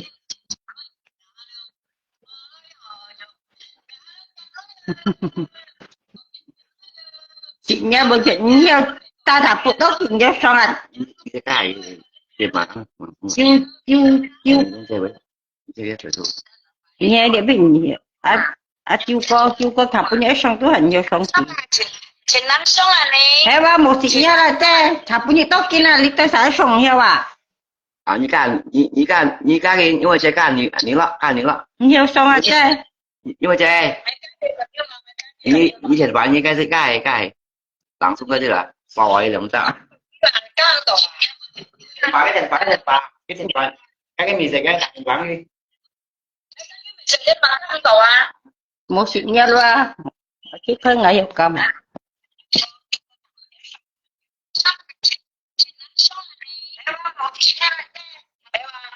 phải như đây chơi bò cột nhá rồi cho nên ngay mà xì làm á tao ok À, dia ngaji kacu kosong konyo somo. Ya. Kembali FIFA yang kontos di unlock itu một biên đi FIFA jet. Kembali. Itu loh ba, cái coi xỉu lý ngay qua bên đều, mèo nó coi xỉu lý ngay qua biển sọt ba, mèo nó mua lấy ở chỗ qua, có cái biển sọt ba mèo đâu. Nhớ xong chơi chú có dụ nhớ xong à? Biết không Hong Kong à? Cá lọ cái gì nè hả nắn xong? Đây bà bạn nó sống không mèo bà. Jaringan à? Nó là cái con Jaringan à? Jaringan mo. Jaringan mo. Hay bà cản to chứ. Chú có cá cản xong đấy mà. À biết không xong? Cản xong. Nhiều to. Tập vào sẵn mấy tập vào phi kia. Hay bà, đi bà cái jaringan chèn à? Hay bà liền to nhớ jaringan chín mô à. Tức tệ tức tình xong lung chung à. Tôi chưa. Chính là xong bà ăn xong là chính chị ăn xong. Chị ăn xong. Cái tập vào sẵn à thầy mà. Tập phi kia ngốc chả xong. Hay bà. Tổ mồi chứ. Hay bà. Vậy xéo đi mẹ ơi, như tôi chả cái hết ngày bà. Nhưng mấy phiên chất cho an toàn. Nhưng mấy phiên chất. Cái bữa nhật cổng ngâm mà. Cổng ngâm bà. Tí cho mày ngâm mà cổng bà. Ngay một ngâm mà cổng bà. Như vậy biểu cho xin mà. Mẹ ơi, như vậy biểu cho xin mà. Bông bài lỗi nhưng có hả. Như vậy biểu cho xin mà. Cổng bây bóng bột nhìn. Bóng bột nhìn này bây đây. Cái chứ một biểu cho xin nào như tí mà mẹ được. Thế à. Cái chứ một biểu cho xin nào nhỉ.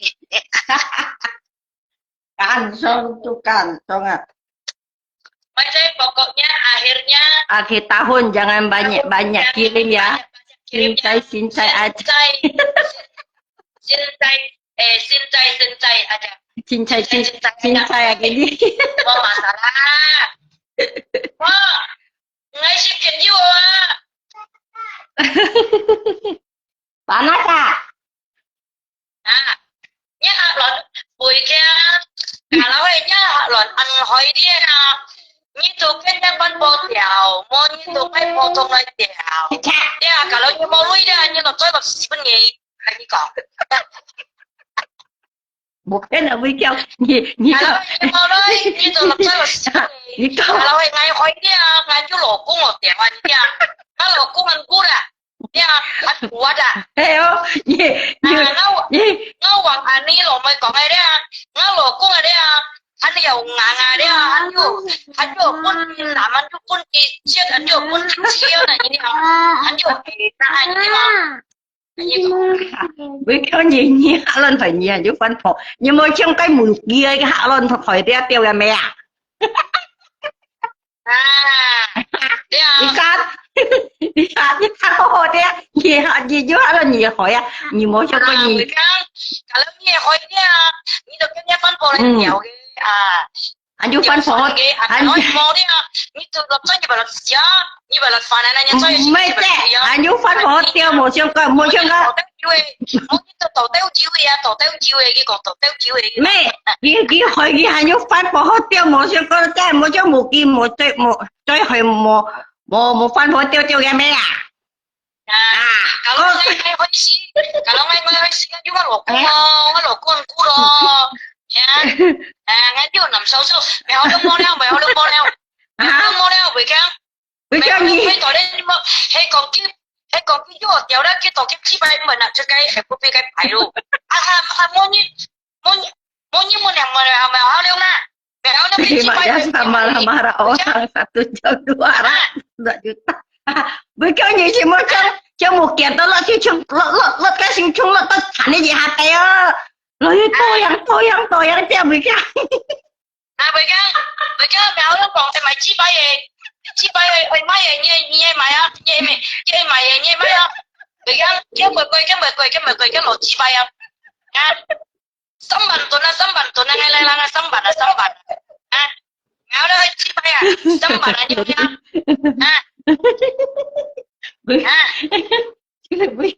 với khó đi comment cái bằng đi máy gì chứ comment đây à nhá chúng mày không xăm bản tuần mấy cái chi bay mày tiểu cái你最后是nhiều tin trong tây mạn tuần nhìn你muốn xem nhiều lộ vẫn chưa nè vì tăng đi này thế là mới mèo lông mồi à cái gì đó mèo lông dây phì đó mồi nào mèo lông xoay cổ nào mèo lông lộn nào mèo lông lộn nào cái lộn nào mèo lông lộn nào nhé cái cắn mắt đây mèo lông như lộn nào mèo lông như phút như thế đâu như lộn nào cái kim nào nói này chắc cái gì theo còn có cái lỗ cái nhông cái xíu mũi à nhưng mà bữa mai mồi còn mai cái em kia là dạng sao đi bữa mai thì bây giờ là mai mèo lông mèo lông như mai tội như bữa như mai tội như mai tội lấy mèo lông như cái chung nè như xoay cổ nè như chỉ xoay cổ nè cổ chỉ là xoay cổ như bị xoay cổ mèo lông như chỉ ăn xoay cổ đấy gì buổi kêu dệt coi cái để biết khí này không biết dệt coi vì phải chỉ cả câu xéo ấy câu xéo ấy buổi khó chẳng xéo chỉ cả câu xéo ấy thì khi theo rồi một khi anh giải này gì vậy đấy như xoay cổ là mèo lông như lúc ra mới chặt như ra ngắt là thật con nhẹ ngắt là thật chết con nhẹ chỉ xin cái kêu trái kêu là cái kêu trái kêu là đi vào cái cặp bên này lại lan mà cặp ba xăm bàn cặp ba xăm bàn Kak, yang patunan mau nyen oyo saya kowe. Anyo tung ki. xăm bàn như một chúng á cái tiếp tục bật xuống ơi bởi keng như một chúng á xăm bàn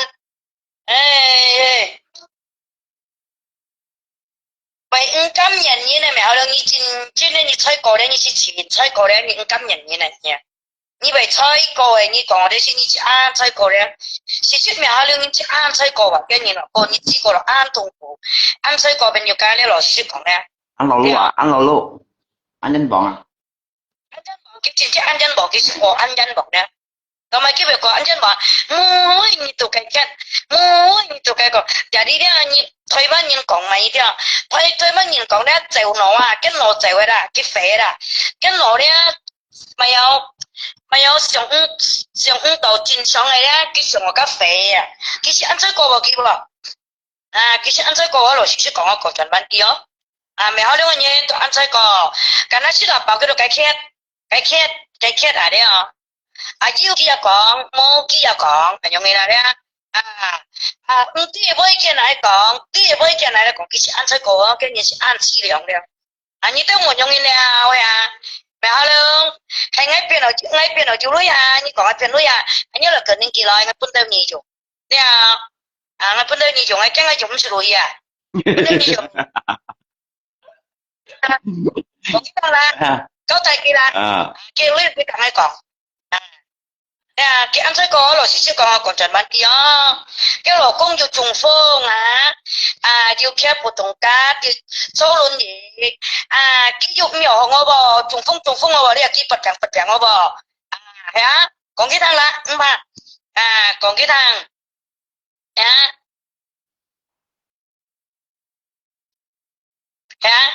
còn cái thằng Nyumai udah cukup lah semua orang tahu Nyumai chơi còi nhìn là như thế yang kaya. ăn chơi còi cái nhìn ăn chơi còi nhìn này thế nhưng một cái lối mọi lối người chỉ chạy đi kiểm tra tổ quân cái chỉ xe kêu trái kêu là một cái hay một cái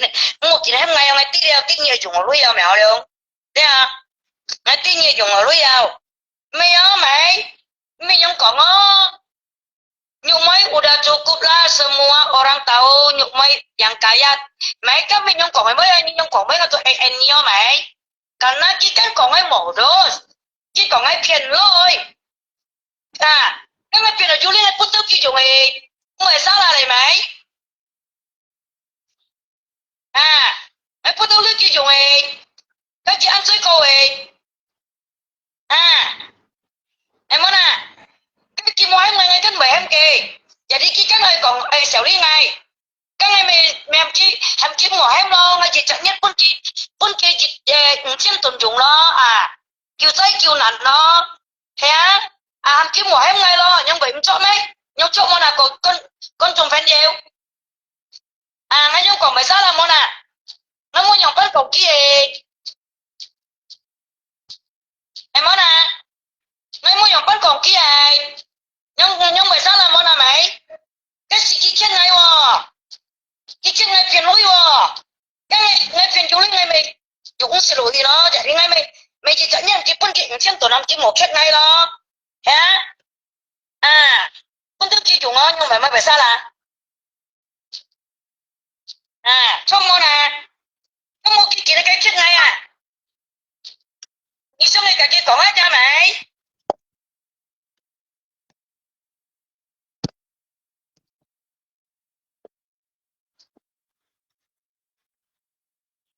Cái như nhung có tuổi nhung anh nhớ, như nhung có mấy tuổi nhung anh nhớ, hả? À, cân phải sao là đó, Đi chi với ai vậy? em món à, Đi con hả? Đi đó là cái đi thay rồi. Rồi. chú lấy mua lấy cân ngã xỉ trên, mày chú lấy mua lấy cân ngã xỉ trên, mày cân ngã không phải con sao bảo cái còn ai phiền lấy ngay mày còn ai phiền chú lấy đó, à, phiền chú lấy đó, mày áo lông mày mua lấy đó, cái bộ lấy cái bộ lấy ở chúng không à, cái mua cái gì tôi chả cái chết, mày liền bộ lấy cái chọn cái một chết ngay đó, bây giờ mày phải sao là nè, à. Cái chúng em cái chẳng ai còn lo ngay mới chẳng nhân mày cứu lấy con kia đó, cái phụ lấy cái chỉ phụ lấy nhà con phải sao là em món này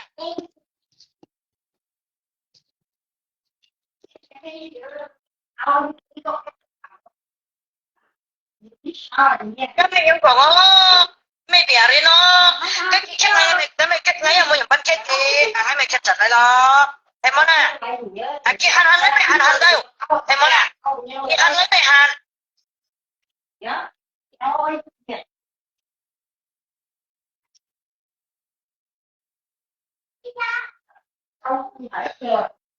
đó cái chú karma cái em chú dùng nặng tiền lấy chú karma ha tụi mày như thế vậy ăn à không dùng mày tiền lôi như tụi mày phải ăn gà lê hả nhà ba nhà mấy chỗ như vậy ăn à tụi mày phải không ăn tiền lôi lê hả hả như thế vậy ăn gà lê chú sẽ phải cho tụi ăn gà lê hả tụi mày như vậy ăn gà lê à phải không ăn tiền lôi nè hả cái nó như thế lấy mày bột tin nào cho đây lo em món à bột tin nào cho đây lo em mày Cái lạ quá. Được quá. Vì cái thao quý vị chưa? mày đến ngày mày còn cái chết mày để mày còn cái chết như thế à cái nhìn anh nhung nhìn cái phục của mày nhìn hàng chỉ cả mua ăn sáng cái bà tổ chính sĩ đều à chỉ cả cho đấy chết là Còn sao?你摸anh nhung ăn sáng cái sĩ bà tổ chính sĩ rồi em món à Còn sao mua gì thằng xa nhập nhỉ? Đem tỏ họ. Còn sao mua gì thằng xa nhập nhỉ? Còn những tiền thật đi xong tiếp lăng theo vì cái bộ gì lo. Nhung nó. Chúng mày chơi hát. à chỉ cả đi lo chỉ cả hiểu về đó lo Nếu quân sĩ cộng nhiên trên 30 lần theo như mấy quân sĩ sẽ thực bộ gì lời anh nhớ tụi con anh nhau em à như tao mới làm kia mẹ như tao mới làm kia là như còn nhiều mấy phiền như lấy 30 lần theo có dùng bạc có theo có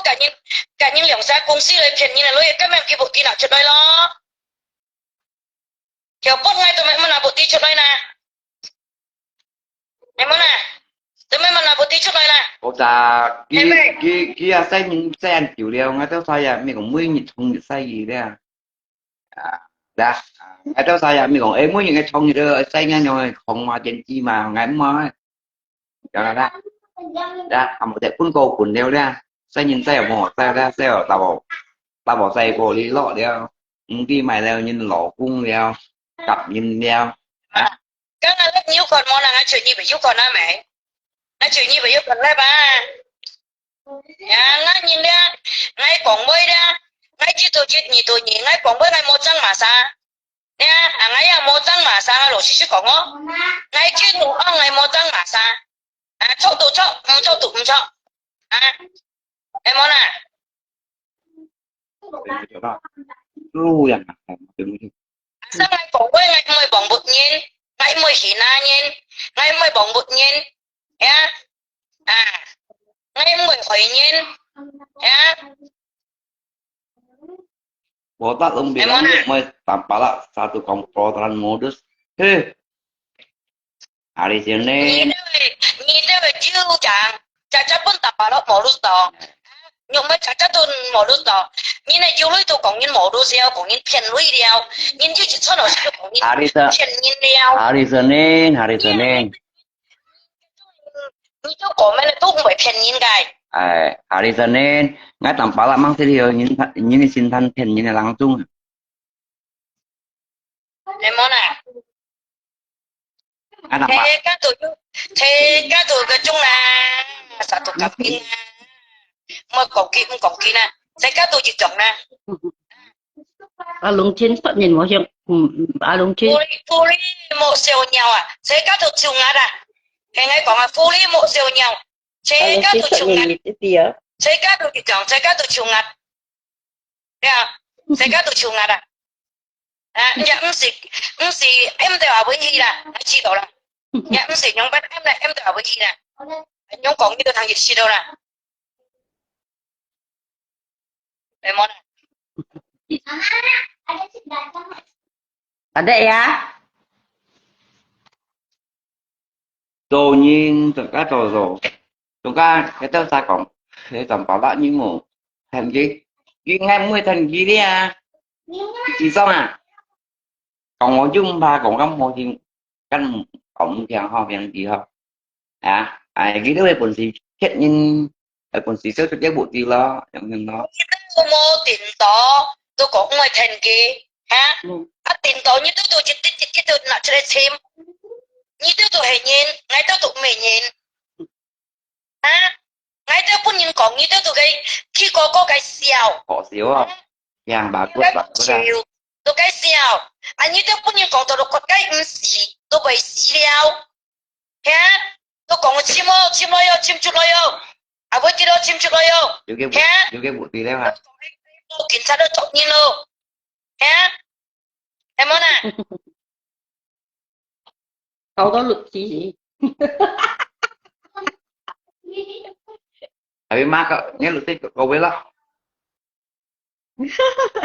cho anh đi bố ấy mẹ luôn như mẹ hâm thầy biết má nhớ lực gì à cái nào biết đi mèo lúc hơn kí sang kí là mẹ dành cho tôi kí thế dạ đeo có tờ chạy kí bằng kí là dự khơi lương thiểu có lương thiểu sang cứ khơi mèo hà lúc ấy sang anh ngay nhìn lực chi thiểu lắm hết nhìn nhìn những lực chi lắm chỉ lay gì con chắc là chín chỉ là nhớ nhìn cái chút con leo là thang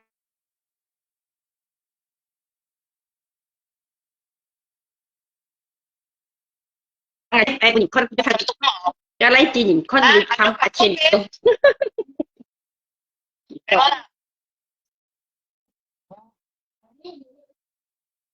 đây cũng cho anh nhiều trận như thế thành phá mấy kiến phải xí lo gặp cũng ngay video phát anh nhiều chơi có không xí sợ anh nhiều trận như thế ra thành phá đến 10 tuần ai nghe lại tiền nhiều nghe lại tên cô lì thì nhì nhưng mà chơi tạ khỏi đó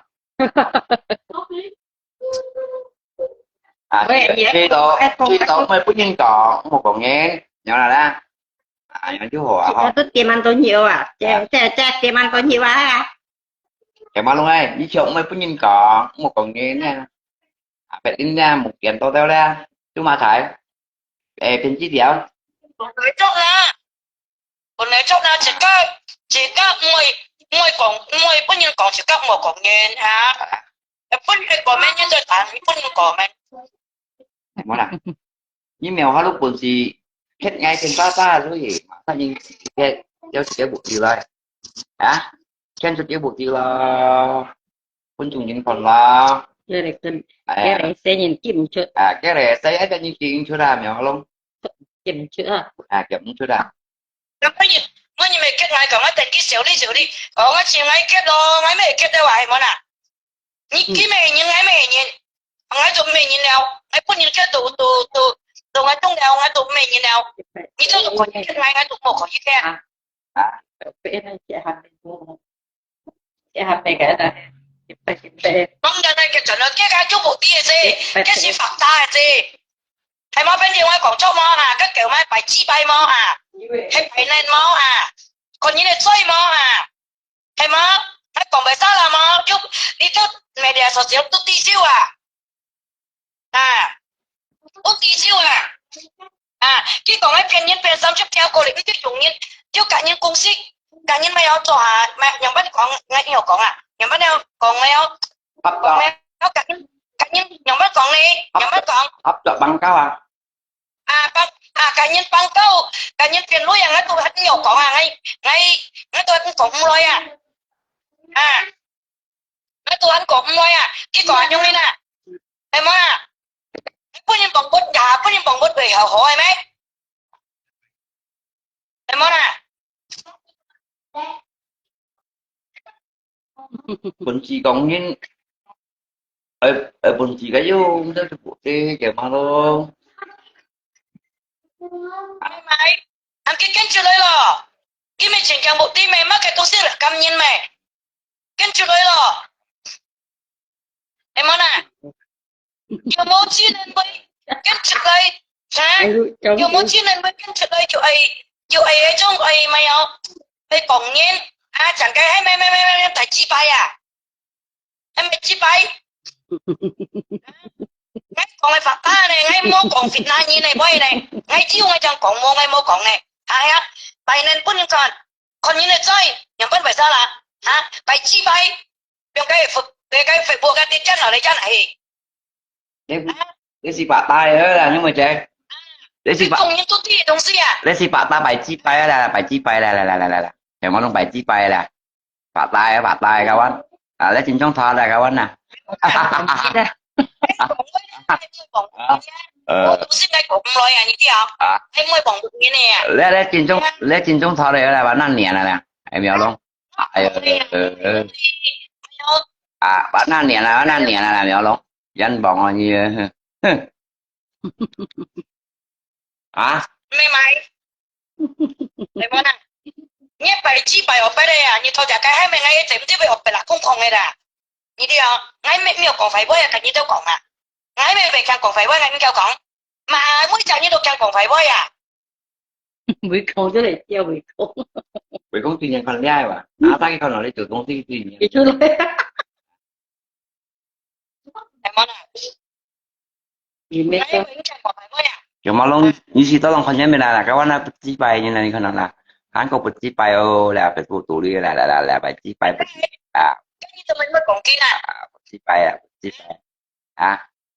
nó nó còn cái bữa ra là để các bọn ấy cái nhận lối rồi em nói là cái phút nhân mấy tổ nhận lối rồi các cái mua lối yêu cái con không thế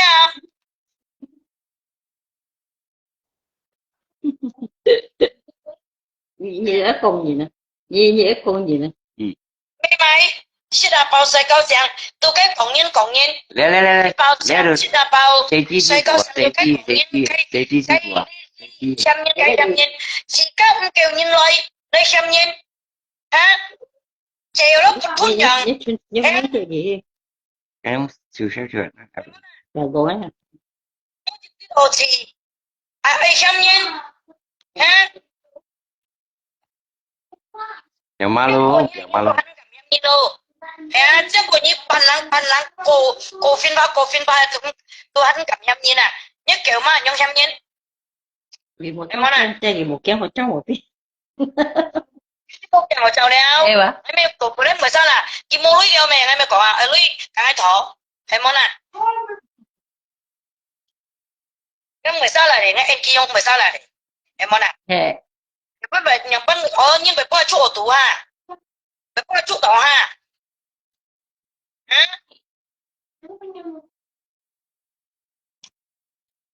ngay đó mình thôi giờ bảo cái mà nhìn nè ngay mà nhìn nè bà tí nè thật cô phụ nó nè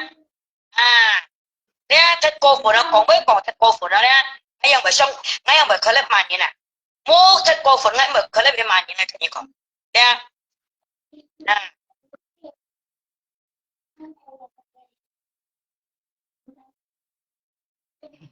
Jadi cowok itu ya.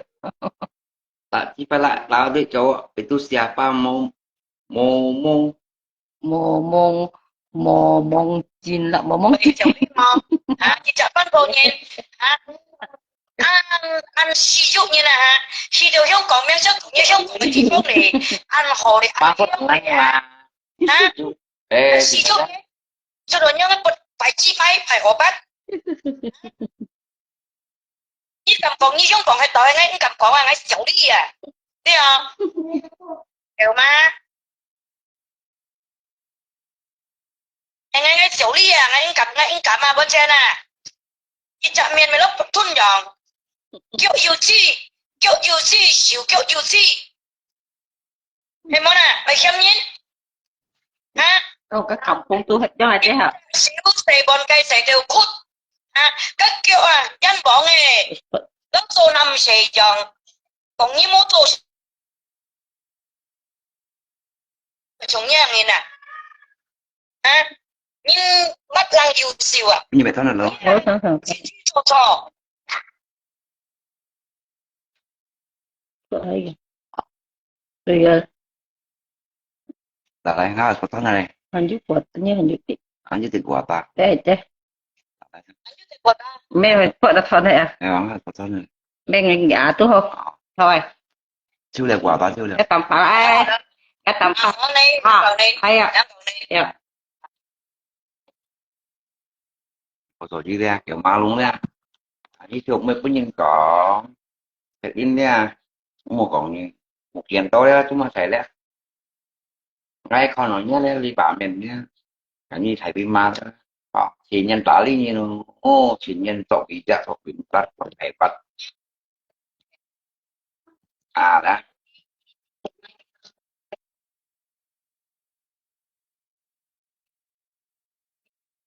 jadi dia itu heading hilangแล้วchẳng tỏ trong ấy nó nắm chỉ nhân trong hình còn lấy bánh bao nhiêu东西mình nhưng mà chữ đi à còn bánh bao nhiêu东西đi nhưng mà chữ Bukan tadi kan kok bukan tahu kan đúng à? In trong phải phôi kiện tôi phải phôi. ra bánh bắt online là ship và lập tới ship của mau dùng này đó à chẳng Online chút gì thôi chút gì mà. chẳng nhân như này không Yêu đi. Luôn luôn yêu gì. Bang buat online anju cho. Tôi yang. Ai bà chẳng chính nhau. Bà chẳng chính nhau. Nhưng kéo phố thả ra sao hả? leo Kéo lên. bộ tổ rồi leo Phải nhìn tự theo cả cái gì. ayo hari Senin ini xử lý xả chính trị à nghe đấy luôn wow À, nhìn tali ngắn cho mày. Ấy tali ham gila ya. Hari Senin, hari Selasa itu ham gila ya. Yang kia. ta mấy ông bà á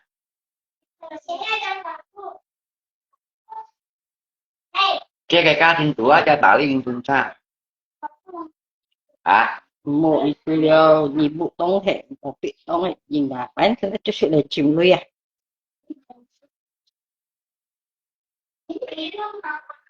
à cái cá à tôi nhìn nha cô số chi cái phòng bán trong xứ này quân chỉ chắc như ở số trực tiếp buổi chiều một cái sầm đi không cái phòng muốn gì xí lo à Liền trong chuyện đó. à Anh chẳng chuyện những trong chuyện lấy. cầm khách nhân cầm chuyện lại à sayangku itu ngakai sayang dan ngày chọn izin Cikal Bali hả có số đi Cikal một ở trong tuần nhìn anh chàng à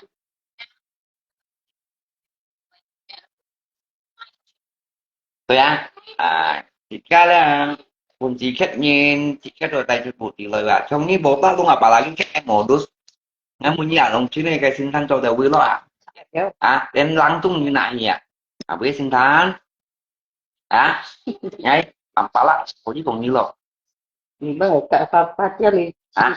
thế mà sợ những cái nhân mình đi chơi đi chỉ bị hành nữa biết hành cùng khen gì phá thẳng gì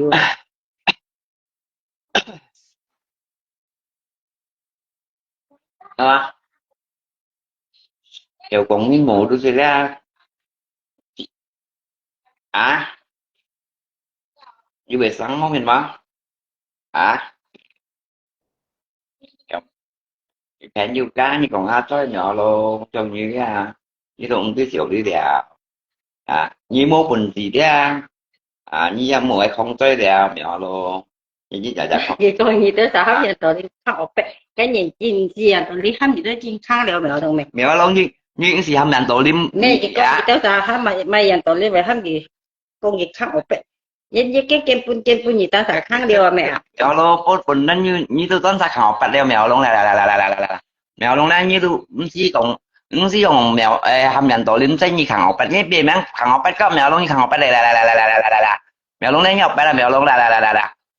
mèo luôn đây mình khang học bật là chỉ bay đại tổ số nhưng không nhớ chỉ bay con mèo luôn nhưng không nhớ chỉ bay món chân mèo luôn mình như không nhớ chỉ bay món mèo luôn là mèo luôn như lúc khang học bật đây như này là mua mày mua là kiểu dây như này chi là mèo luôn mình còn học khang học bật cắn mèo luôn khang học bật cắn mèo luôn khang học bật đây mèo luôn khang học bật đây là nhá nhá bằng mấy giờ tôi có nhiều sự như sen khang cho như bạn ta như mèo luôn khang học bật đó nhưng cái kiểu đi một cái gì như cái sinh học bệnh nhân bây giờ lấy ở bộ tí theo chủ lại xem tin chỉ kiểu mà luôn những gì cái phải như bật chơi không như bật chơi không cái kiện tôi cũng như bật chơi không nè những gì cái là bàn to là như thì nhá mình tiền đồ tiền hết đeo mèo luôn như lòng phải nhân tỷ ra trong cái như lòng phải nhân tiền nhá mình nó tàu hết thằng này ra nhé nhé hậu phải đây mình gì cái nữa là đâu nhưng bé bật tay không nè chỉ chung một chút đều thiệt miên gì siêu nhau em gặp mẹ là tỷ nhá mình tỷ dần thật nặng ra như lấy hậu phải đây mình chỉ chung tôi những xịt đẹp mình chi kiểu mà luôn ra phiên gì rồi trong chuyện phiền như là lui đấy mèo hà luôn đấy đẹp tại cái cái lấy cái tủ của con áo nó phiền như là lui mèo hà luôn ra mèo hà luôn ra là phiền lui nhà là đến đó lại phiền lui là thì tuần thì thế phát chạy bộ tiệt với thằng kỳ sang yêu dùng kiểu mà luôn như là gen chi đi như tụi bay phải leo kiểu mà luôn như là bộ tiệt là gen chi đi nhá tụi còn này đấy như một phần gì đi ở sau cái kỳ với bộ tiệt tụi tôi còn yêu dùng kiểu mà luôn trong ấy rồi như rồi tại nhân nha như chỗ còn nào với thu theo phòng gì yêu dân na kiểu mà luôn cái kỳ với bộ tiệt ba chạy kỳ với bộ tiệt với quân ngày đâu sao nhục mày đâu sao phiền này lại chỉ vì lo cái với bộ cáo bị chi cho lên kiểu bao lâu như một cái lab như thằng bảy phát chạy bộ tiêu dùng tiền chi như ngàn như na như tiền chi mà như khải tiền chi như bổn xí sao cho cái bộ tê như như thế sao cho cái khâu đèn cho cái bá mà xí trên đã lung quỷ theo đèn cho cái lung quỷ sao bà trung tại bên má nhưng không thể nào không chơi lại bên má ê chứ là tí bê với cái bụt đi bà trung tại bên má nhưng không nhân tí bay lại bên má lại mai nhưng không thể vứt nhỏ luôn nhá thế cả mày chi bay lại bên má nhá thế mua trôi như này lại bên má có gì không ấy nhí đấy có thể là một khẩu thể như chỗ như bà trung mới mày chi bay như bọn mèo luôn bên nhà như thầy bị ba mua đấy cái này khẩu thể không ra mẹ như mua đấy mày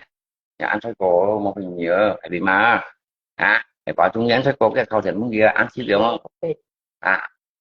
anh trên bọn anh lộ lụt và sát chính thuộc khác lộ hiếu còn chúng ta ấy bà trung nó không bây giờ tỉnh phát đâu lộ lụt nhà này tả đến chỉ xin thôi thầy bị mà cô gì còn chơi thầy bị mà như nhà với một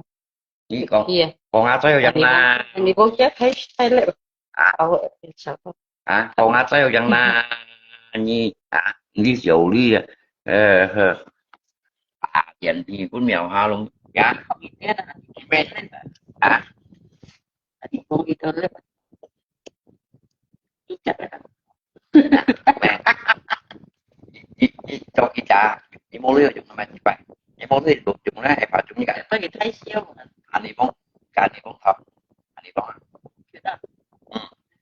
Iya. xin nhung người kia thì món chứ kita kita thấy mà đó cái món lưới được anh chỉ cần bỏ ra cho mà luôn đấy kita kita đó đi ra ai cũng như thế ai cũng như thế một phần gì đấy như thế một phần gì đấy đó như một phần gì đấy chứ của nhé như một bên như gì trong của ăn lẩu lụa trên còn gì đó luôn thì khó thấy được không tỏ nhìn ngay tới nhìn tỏ nhà để bay thiên bay thì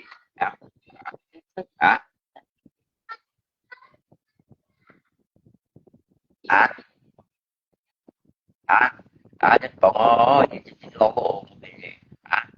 kiểu mà đó nhạc của mà muốn lên mấy phòng tập với nhau lột vốn nhưng mà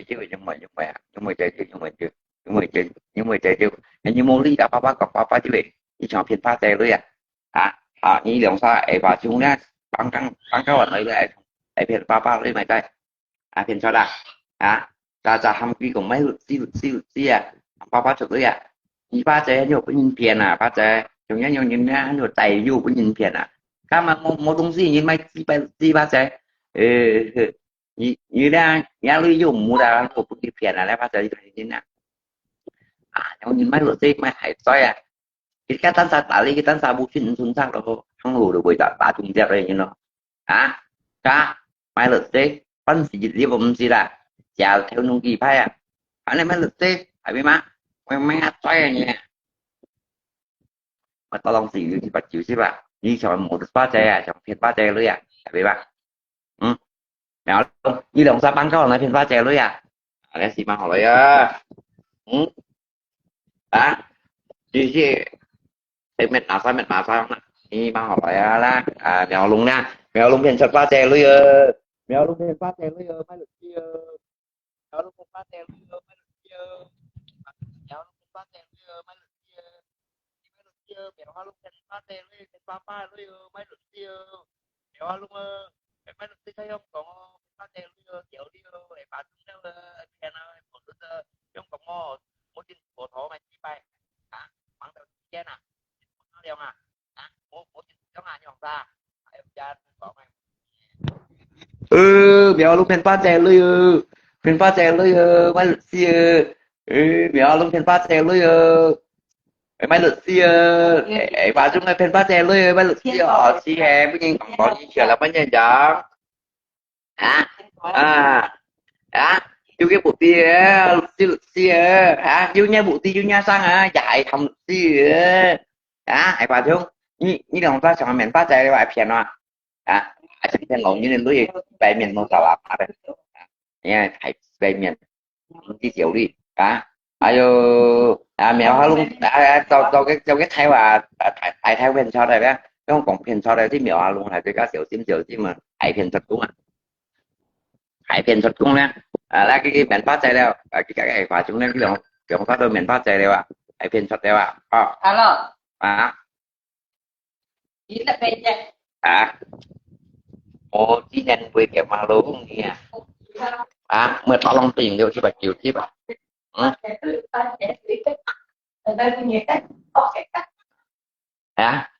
Kiểu mà luôn. Trong còn chuyện trong như hệt khói trong thầu